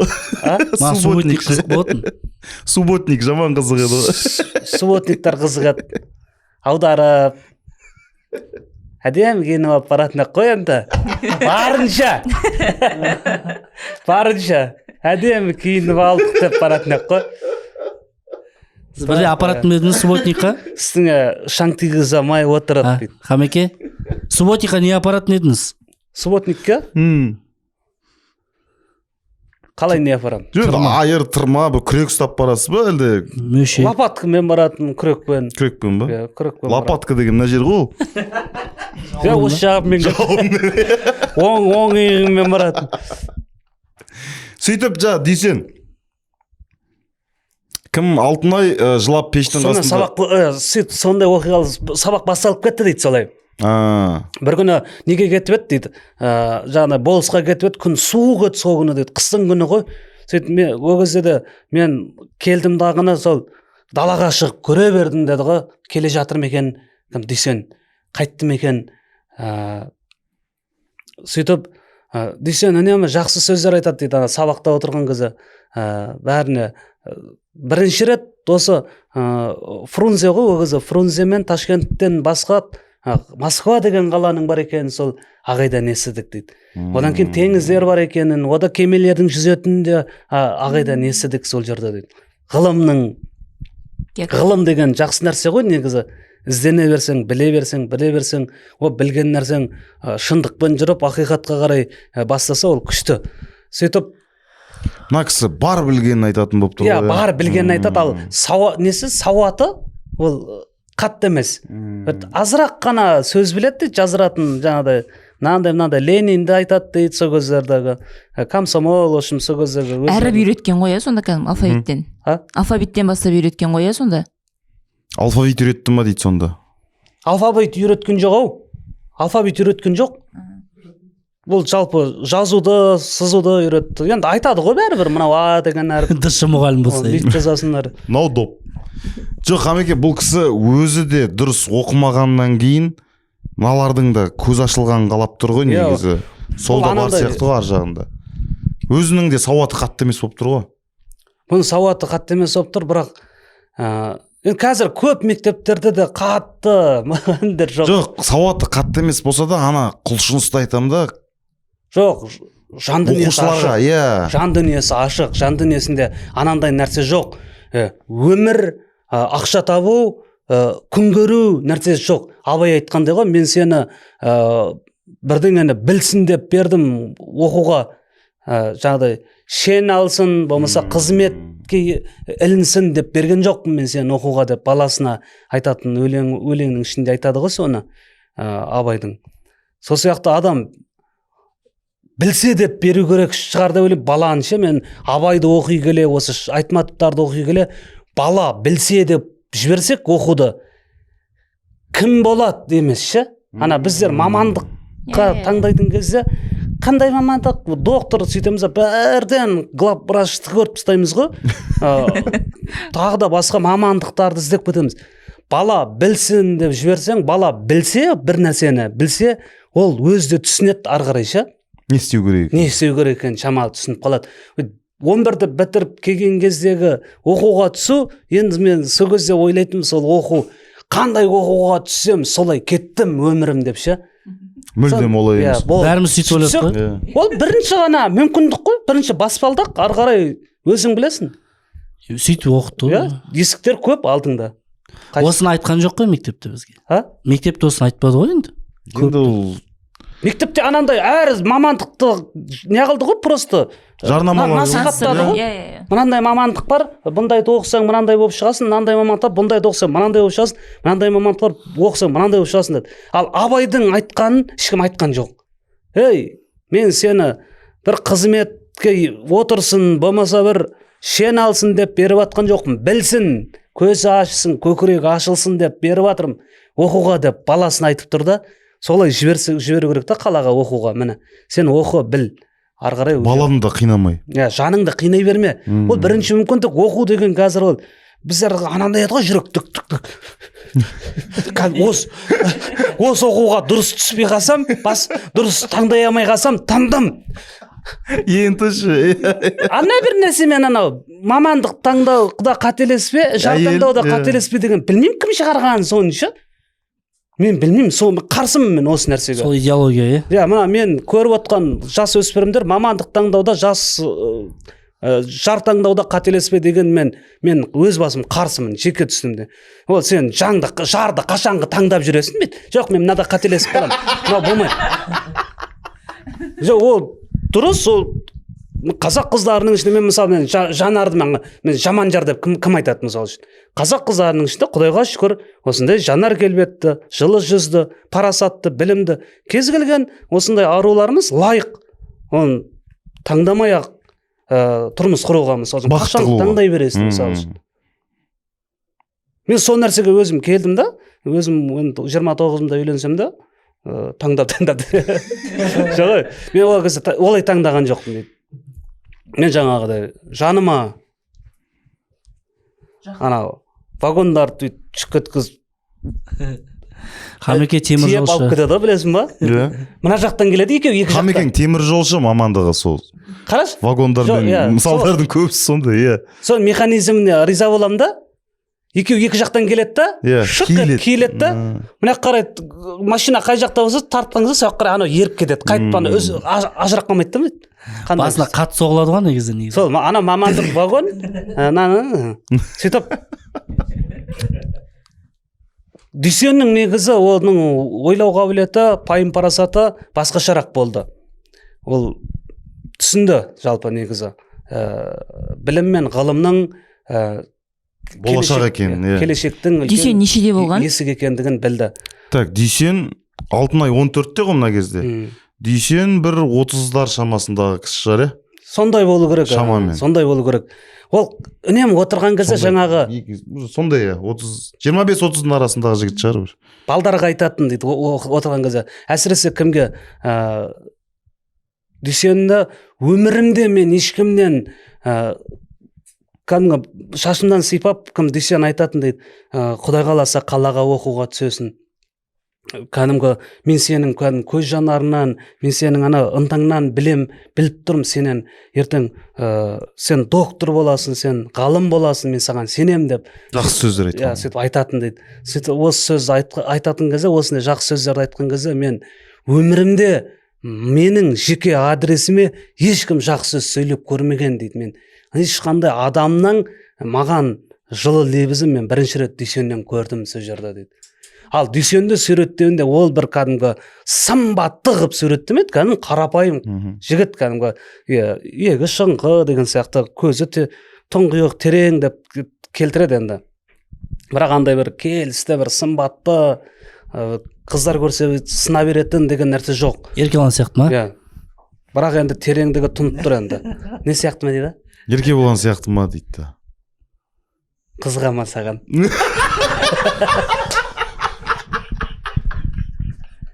Әркімнің өз биігі бар.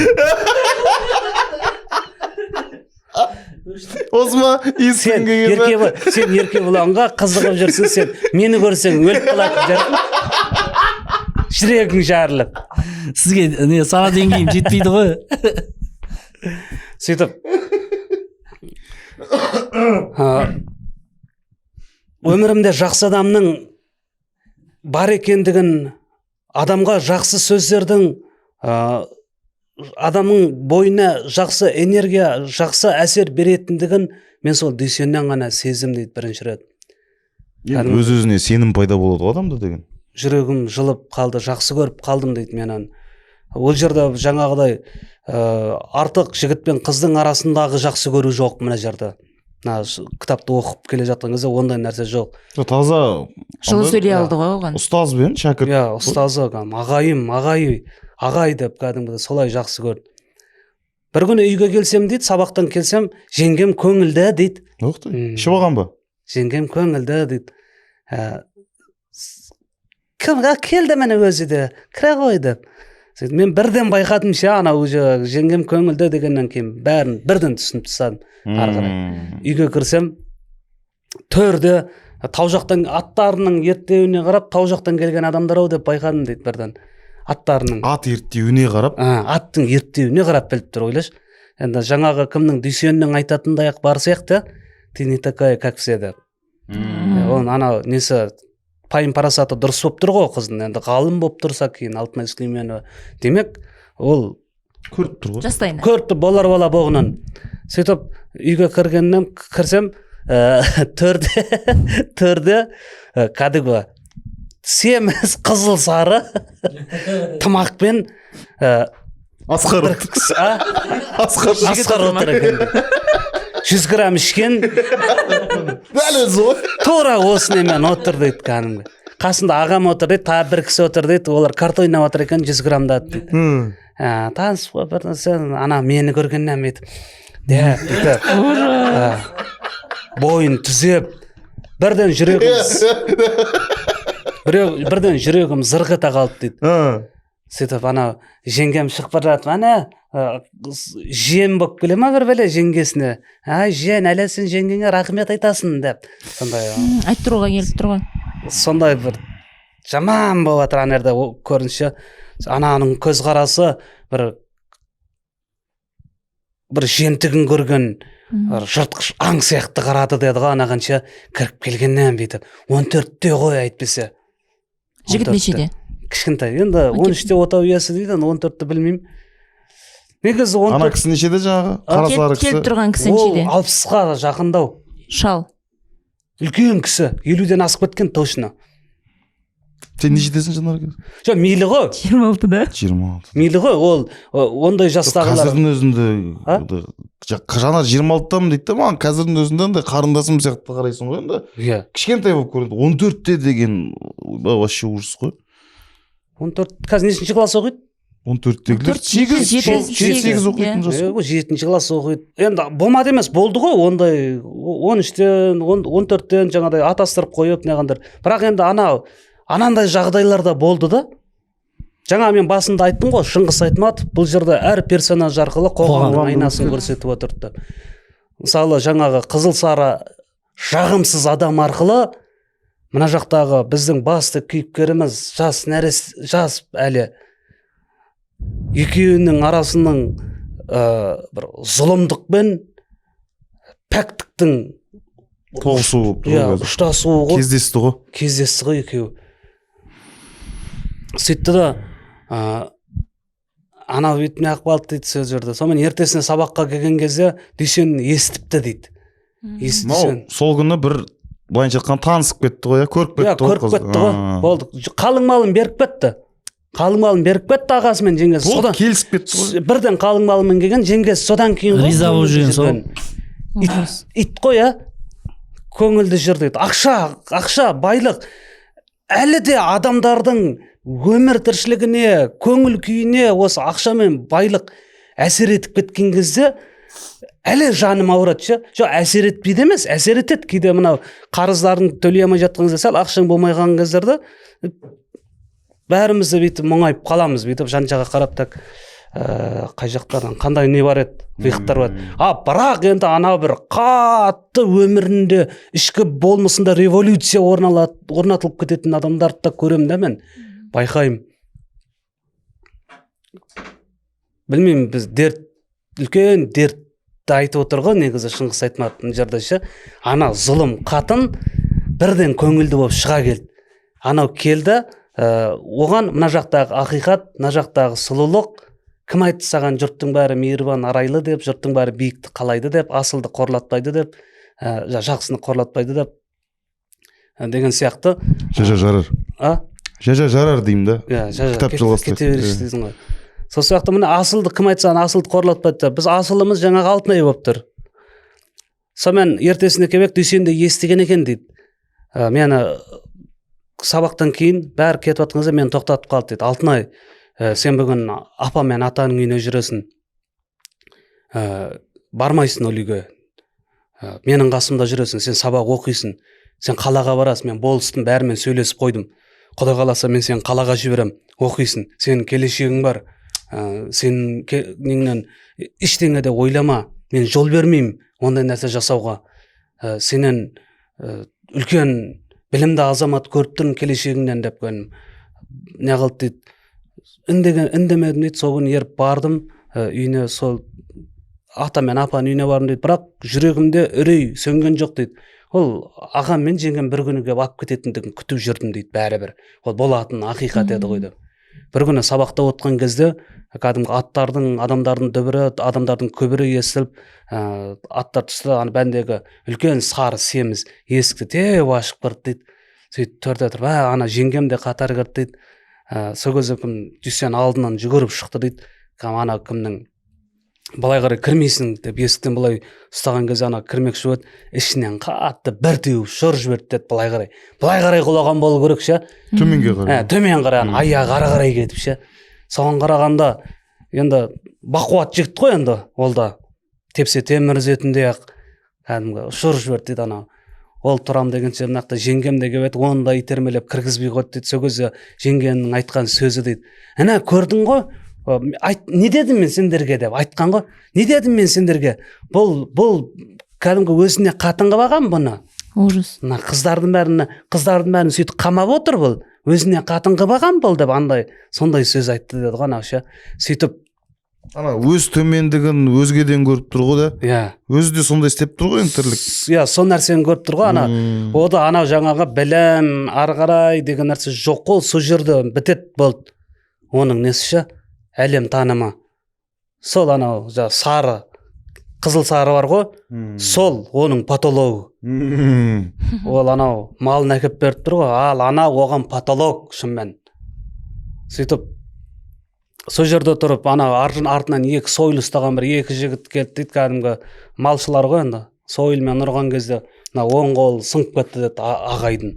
Сөйтіп аямай ұрды дейді, ағай бірақ до конца төбелесті дейді ана жерде шамасы келгенше. Сонымен анау сойылмен ұрып тастады дейді. Сол сәтте жаңағы семіз қызылмен жеңгем екеуі мені шашы ұзын болып тұр ғой, шашыммен мені қылқындырып тартты дағыны.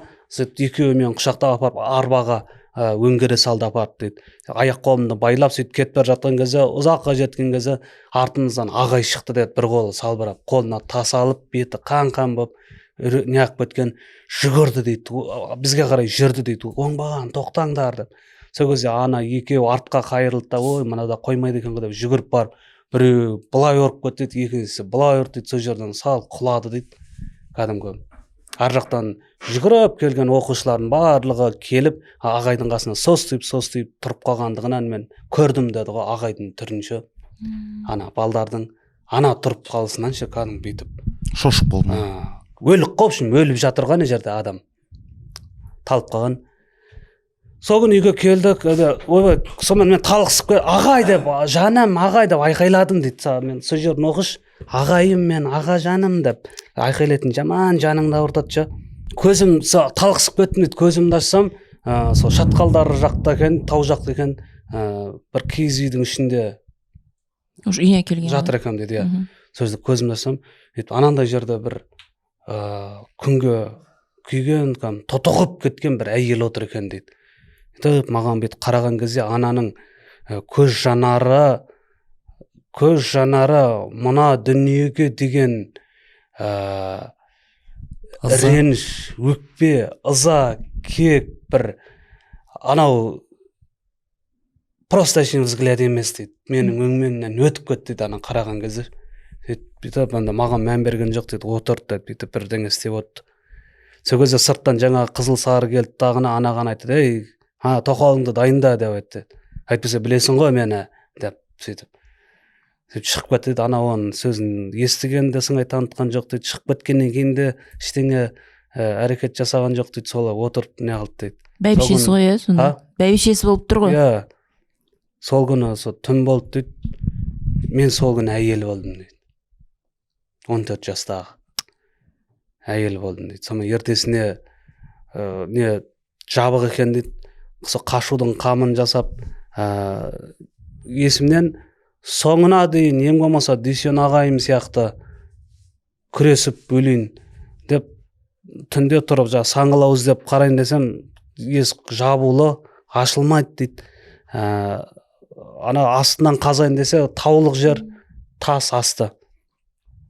Ештеңе жоқ дейді. Ана барынша қолмен жұмсақ жерден астын кертіп атқан кезде жайлап таң ата бастады дейді.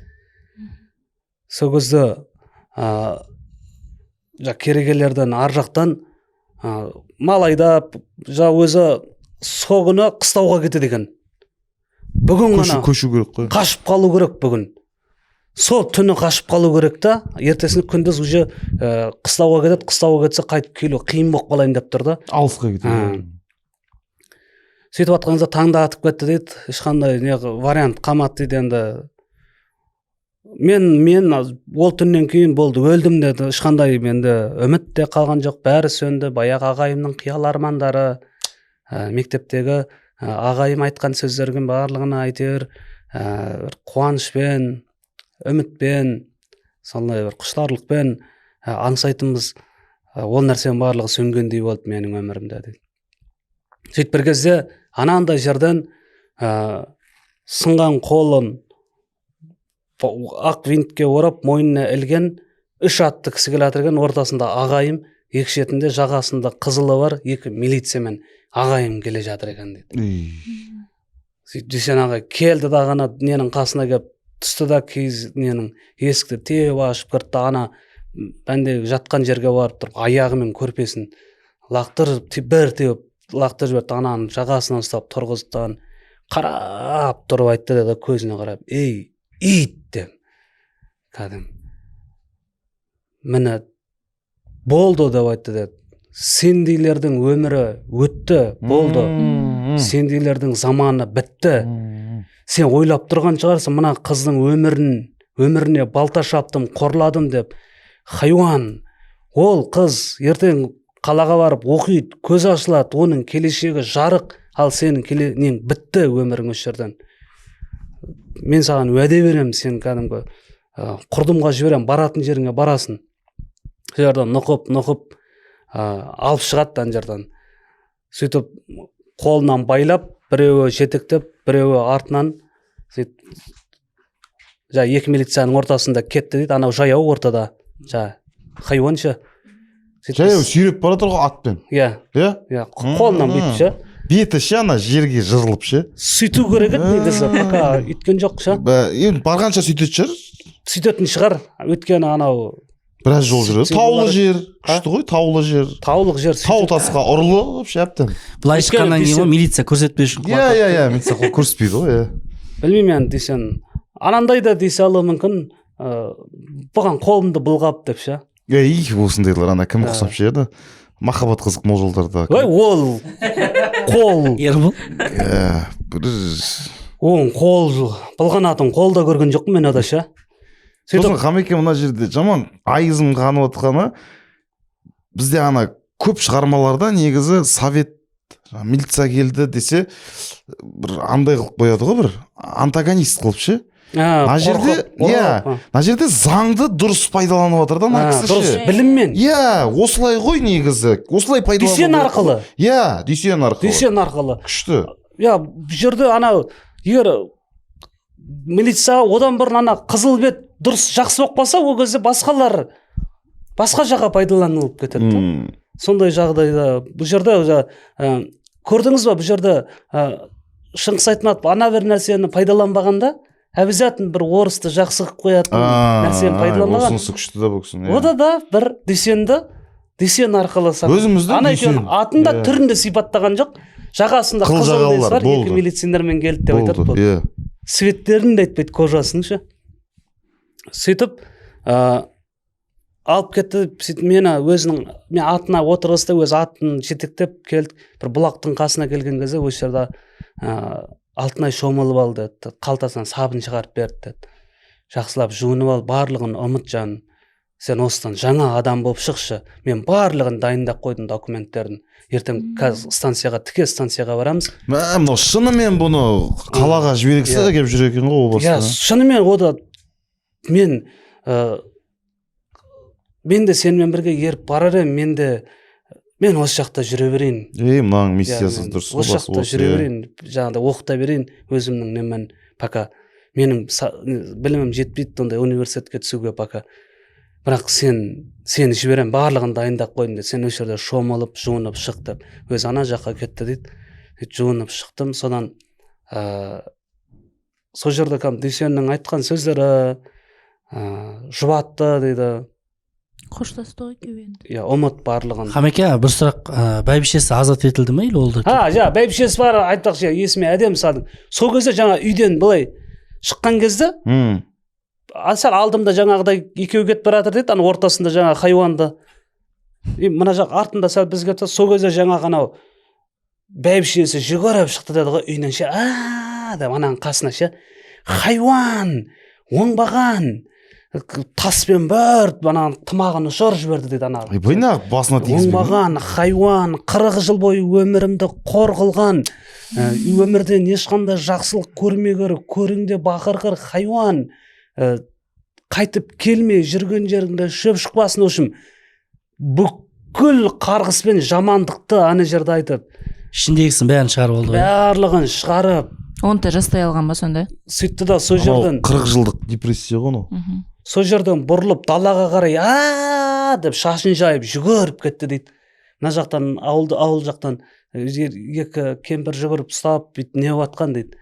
Ана көрініс Алтынай айтып жатыр, маған қатты әсер етті дейді. Жадымда қалып қойды дейді. Жаман ауыр көрініс болды дейді ана бір көрініс. Сөйтіп тіке неге келдік станцияға, мені жіберді, сол жерде шығарып салды дейді. Жаңа ғана басында мысқылдаған, мектеп ашам деген кезде мысқылдаған шалдар да келді дейді шығарып салуға. Олар сенді дейді. Ол сөздері өзгеріп қалған дейді Дүйсенге сенген шамалы. Сөйтіп мен сол жерден шығарып салды, пойыздан кетіп бара жатқан кезде уже ұзақ біраз жер жүріп, сосын сәл жүгірді дейді. Кімше Дүйсен ағай, жақсы бірдеңе нелерін, арма тілектерін айтып, ұзақ кеткен кезде Алтынай деп айқайлады деді ғой Дүйсен ағай. Алтынай деп айқайлады деді. Ана айқайдан мен ұстаздың оқушысына айқайлаған дауыстан көрі басқа бір Сезім. ғашықтық сезімге араласқан сондай бір басқаша. Мен бұрын ана айқай маған басқаша әсер етті де. Хамеке, менің ойымша бұл қыз жетім ғой, әке көрмеген ғой. Иә. Мүмкін бұл сол әкелік махаббатпен де шатастыру мүмкін ғой негізі, қызына деген. Иә, өйткен Дүйсен жақтан Дүйсен жақтан ешқандай. Дүйсен жақтан өткенмен бағанан бұл сіз шығарма бойы айтып келе жатсыз ғой енді. Жалпы мейірім көрмеген ғой. Иә, мейірім көрмеген, жылы сөз естімеген қыз. Ана жерде бұл Дүйсен оның зорланған біліп отыр ғой, не болғанын бәрін біліп отыр ғой Дүйсен. Дүйсен біліп отыр ғой барлығын. Жаңағы Алтынай дегені соңғы бұл да түсініп тұр ғой.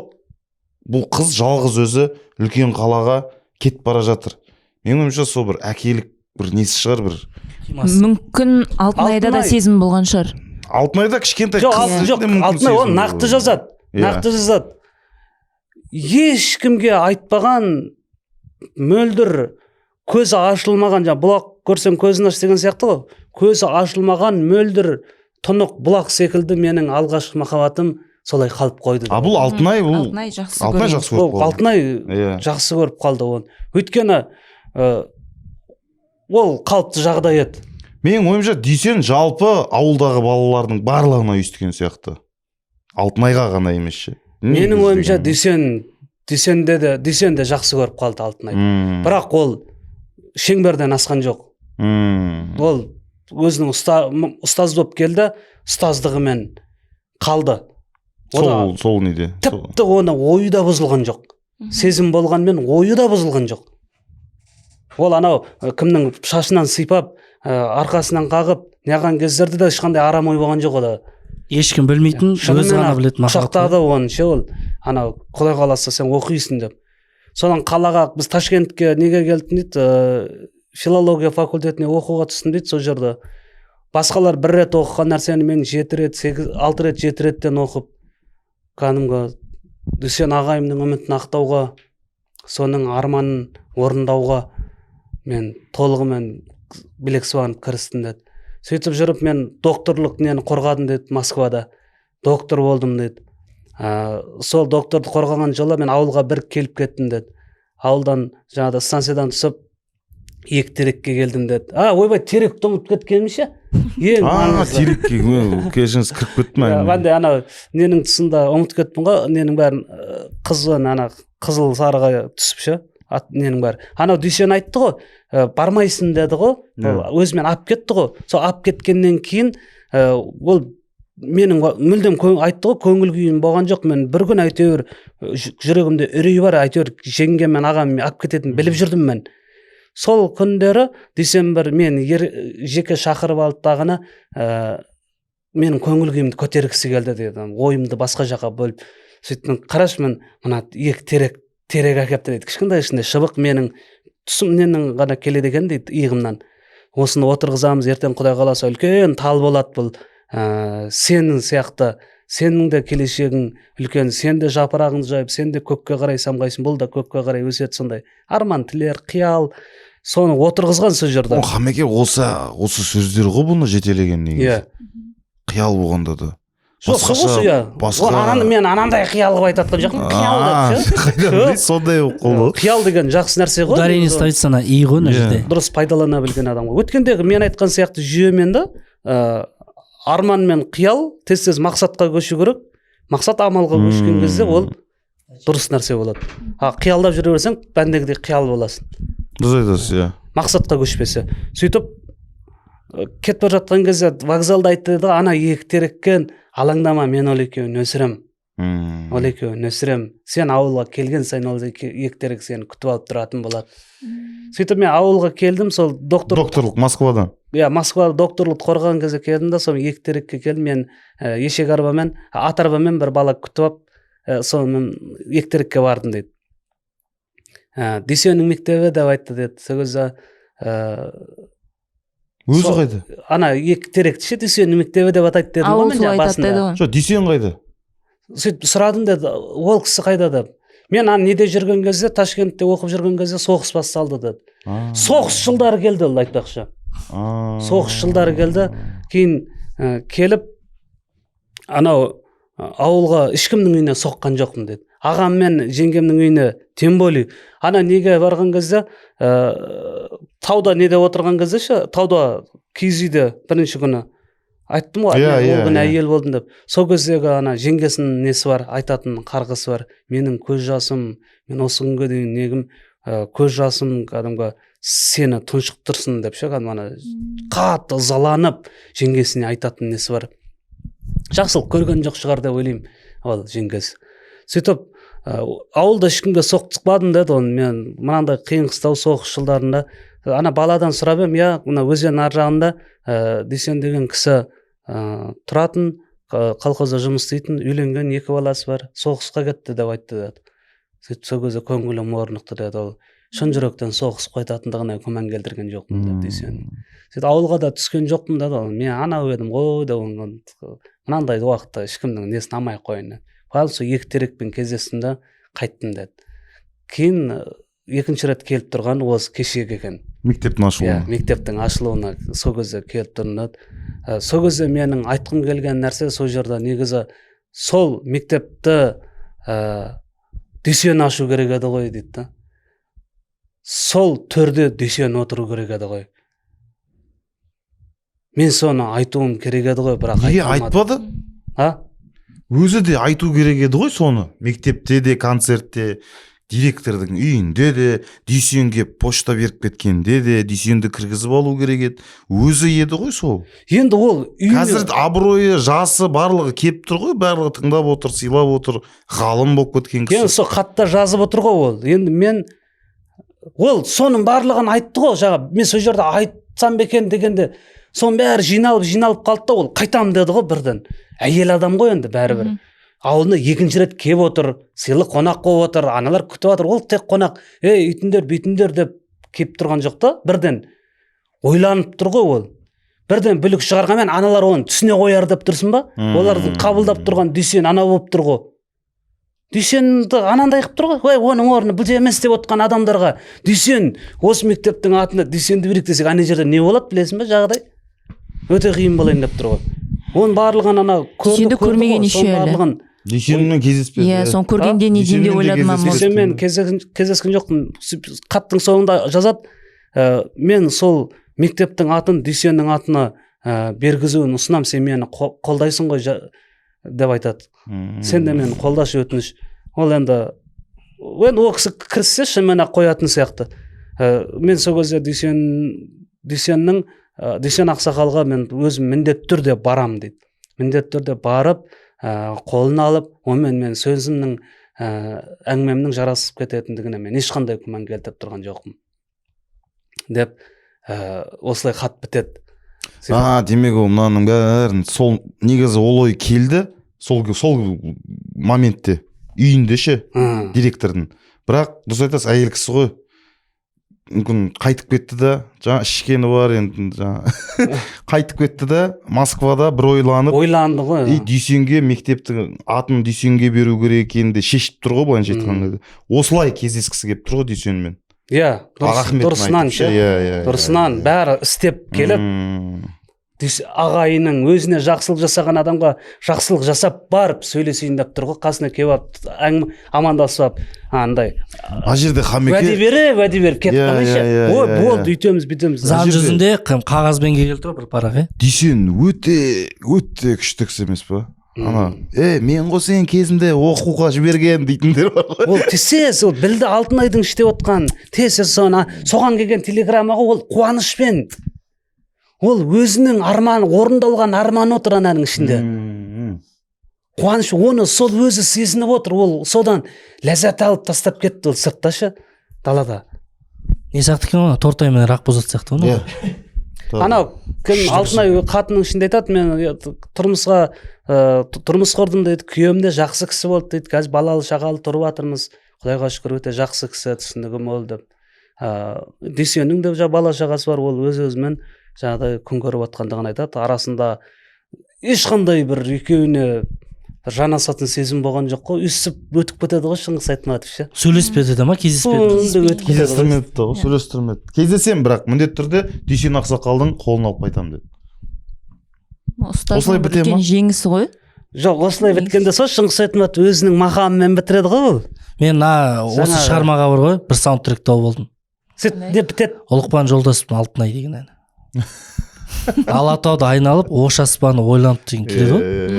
Әлем бір сәт қалғандай кірпігіне байланып. Көп нүктеден кейін бұл суретті мен әлі салып бітірген жоқпын. Оның қандай болып шығарын алдын ала айту қиын. Күнде таң сәріден тұрып, бұрын әр кезде жасаған түрлі вариант этюдтарымды қайтадан 2-3 рет қарап шығамын да, елең алаңдағы тыныштықта шарқ ұрып ойланамын. Жоқ, мен әлі ойдағын тапқан жоқпын. Істің бәрі әлі алда. Деп көп нүкте қояды, одан кейін тағы да мынерді. Бұл сурет әзірге көңілдегі тілек, жүректегі толқын, қан тамырында жүрген елес, қиял, үміт қана дейді. Енді сіздер де ойларыңызды білдіріңіздер деп жазады онан кейін. Сіз қай суретті салар едіңіз дейді. Мен айтқан жаңағы осы хаттың ішінде айтылған ойдан қай суретті салар едіңіз сіз дейді. Неше түрлі зұлымдық суреті тұр. Дүйсен ғой. Дүйсен жүр, мысалы үшін. Дүйсеннің қолы сынған сурет шығар. Дүйсеннің қолы сынған. Екі терек тұр. Екі теректің айның несінде. Екі теректің үлкен болған кезі, ол ана бір оқиғаларда кішкентай болды да олар. Сіздің егер екі теректі салсақ, ол сіздегі өткендегі әңгімеңіз болып қойын деп тұр ғой. Тау, екі терек, бұлақ.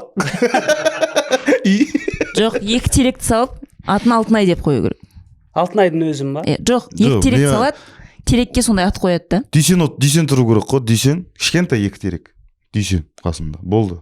Дүйсен скамейкада отыру керек. Кішкентай екі терек, Дүйсен. Болды. Теріс қарап.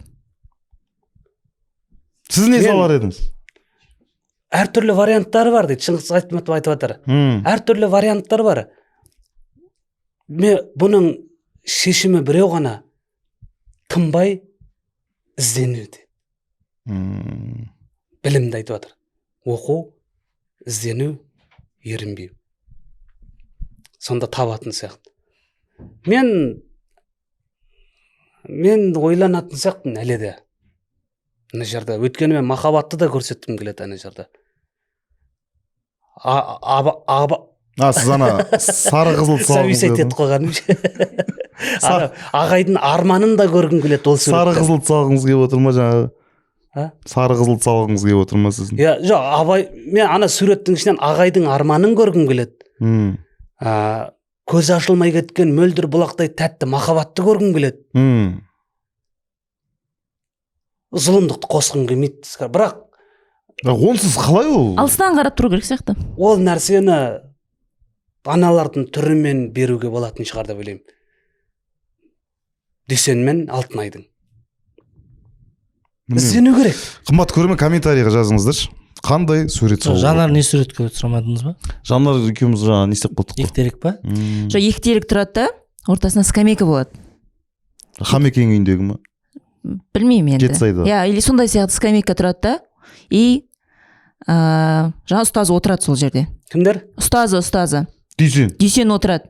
Бірақ Дүйсен теріс қарап, ар жақ қарап отырады. Болды, ол Дүйсен бері қарамайды, картинаға ары қарайды. Ар жақта бір қала ма, былай солай Москваны салып қоюға болады деп. Алтынай отырсашы, Алтынай. Алтынай терек қой уже. Атпен, анандай жерде атпен бір ата кетіп барады ары қарап. Мен былай көріп Алтынай терек. Дүйсен тұр, артқы кадрда, алдыда жаңа Алтынай жүгіріп баратқан ба, далада жазық. Вариант көп. Вариант іздену керек. Иә, іздену керек. Хамеке өте күшті шығарма. Кайф. Рахмет. Шыңғыс Айтматов ешқашан қателестірмейді ғой сізді. Хамеке, сіз бүгін кітап оққан жоқсыз, сурет салдыңыз ғой. Иә, сурет салып кеттіңіз. Сөзбен салдыңыз. Қояның сурет. Қымбат көрермен, шығарманың аты қалай, Хамеке? Алғашқы ұстаз. Ойбу, әдемі. Алғашқы ұстаз. Шыңғыс Айтматов алғашқы ұстаз шығармасы міндетті түрде оқыңыздар. Мынау не үшін оқыңыздар деп жатырмын. Қандай сурет салатындарыңыз қызық болып тұр маған. Комментарийға жазып кетіңіздерші. Бір нәрсе айта кетейін. Өткендегіне тағы да айта кетейін. Осы жерде бір ақсақалдың тойда айтқан тілегі. Мен жүргізіп тұрған кезде сол той иесіне айтты. Бұрын не болған екен? Ардагер мұғалім. Қазіргі таңда педагог көп те ұстаз аз деп айтты. Менің ойымша ұстаз деген мүлдем басқа нәрсе деп ойлаймын. Мүлдем басқа нәрсе. Ол бір диплом алып, сол сағатпен барып мектепте жұмыс істеумен өлшем бірлігінен шығатын қорытынды деп ойламаймын мен ұстаз деген. Ұстаз деген мүлдем басқа нәрсе. Мысалы, мына жерде Дүйсеннің бойындағы ұстаздықты дипломсыз, аттестатсыз ақ әдемі қылып беріп тұр Шыңғыс Айтматов. Осындай болса. Хамеке, меніңше ұстаз деген баланың жаңағы болашағына бір от тұтатып ше, сен болашақта ғалым боласың деп сендіріп жіберу ғой. Осы кісі сияқты ұстаз. Уайымдап. Сен үшін уайымдап, иә. Бірақ мен желаниеңді ашу ғой оқуға деген. Алтынай сияқты оқушы болу керек сияқты, алғашқы ұстаздың еңбегін ұмытпайтын. Ана еңбекті қалай ұмытасың? Жоқ, мысалы мен өзім білетін кейбір профессиялар, спорт саласында дейікші, әртүрлі өнер саласында ұмытып кеткен адамдар көп ондай ұстаздардың. Мысалы ұстаз деген ұстаздарыңызға бір хабарласыңыздар. Алғашқы ұстаздар. Иә, алғашқы ұстаздарыңыз. Ұстаз деген андай, мен спортта бір ағам бар, ұстаз ғой енді ол. Өз отбасынан қарағанда балаға көп көңіл бөлген, спортсменге. Уақытын, энергиясын соған арнайды да, нәтиже еңбегін көретін шағында спортшылар кетіп қалады. Анау еңбек қой енді бәрібір. Соны бағаласа екен деп ойлаймын. Бірақ ол кісі оны бір міндетсініп те жатқан жоқ. Ешқашан міндетсінбеген. Міне, осы ғой ұстаз. Ол ұстаз. Мен ағам бар осындай ұстаз. Болды. Мұғалім болмаса да ұстаз болады. Әрине, өмірлік ұстаз болды. Өмірлік ұстаз, иә. Хамеке, рахмет көп. Бір әңгімеден ойдан ой тудыра беретін шығарма екен. Осындай шығармаларды күшті айтасыз ғой өзіңізде. Хамекең де ұстаз ғой. Ұстаз ғой Хамекең де. Сырдария құрамасына жайдамашылар. Өйстіп қотады да бұл. Рас қой енді Хамекең де. Қымбат көрермен, Шыңғыс Айтматов алғашқы ұстаз. Хамеке, рахмет, күшті. Как всегда ғой. Как обычно. Керемет. No comment. No comment. Жанар сізге қалай болды жанардан? Жанардың бірінші бағдарламасы, иә, жанарға бөлек комментарий, бөлек лүпілдеріңіз. Мен ойымша мына шығарылымның қаралым саны енді көп болу керек. Иә, Сұлулық. Қара. Бұрын тек Хамекеңнің сұлулығы болатын еді, бізде енді жанардың сұлулығы қосылып жаңа. Көмектесем сізге. Иә. Әдемі ұл ғой. Дейсен ұқсап қарадыңыз ба? Айтатын нәрсе көп, тут бағдарлама созылып кете ма? Шығарма күшті. Ұнады ма? Ұнады. И айтатын нәрсе сол, қыз балаларды оқыту керек қой. Егер сол заманда да қыздарды оқытқанда, Былай қарашы, Жанар, сенің қазір магистрлік дипломың бар, иә.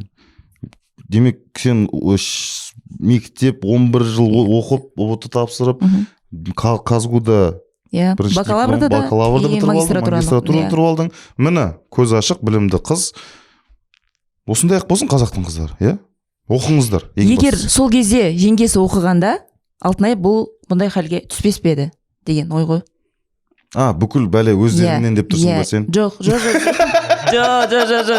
Жоқ. Жеңгесі оқығанда, иә, жеңгесінің бір көкірегі ояу болғанда, Алтынайды ондай халге түсірмес пе еді Әрине. деген ой. И және екінші, музейге барған кезде енді картинаға дұрыстап үңіліп қарайды деген ойдамын. Әр картинада бір өмір бар ғой. Дұрыс айтасыздар. Қымбатты көрермен, лүпіл басыңыздар, комментарий жазыңыздар, арнаға тіркеліңіздер, қоңыраушаны басыңыздар. Негізі барлық осы арнаны қолдау, барлығы өз қолдарыңызда, кітапхана тоқтамау, барлығы сіздердің қолдарыңызда. Және де ең басты ақпарат, қымбатты көрермен, бізге осы әдемі түсірілім алаңын ұсынып отырған, қажет бизнес қосымшасын домалатып отырған өзіміздің бизнесмен аға бауырларымыз. Міндетті түрде сілтеме астында болады. WhatsApp номер арқылы жазасыздар. YouTube, TikTok арқылы қалай монетизация ақша табуға болатын үйрететін қажет бизнес қосымшаларына тіркеліңіз. Бәлкім ол кісілер де мүмкін сіздердің алғашқы ұстаздарыңыз болуы мүмкін. Иә, жалпы бір-бірімізге ұстаз болып жүруге болады ғой өмірде. Ұстаздық еткен жалпы үйретуден балаға. Дұрыс па Хамеке? Жоқ, бәріміз шәкірт болып жүруіміз керек шығар деп ойлаймын. Бір-бірімізге ма? Ұстаз болып қоймайшы. Жалпы шәкірт ізденісте. Әрқашанда. Қайдан осындай сөздер тауып ала бересіз, Хамеке? Ұстаз. Рахмет, сау болыңыздар.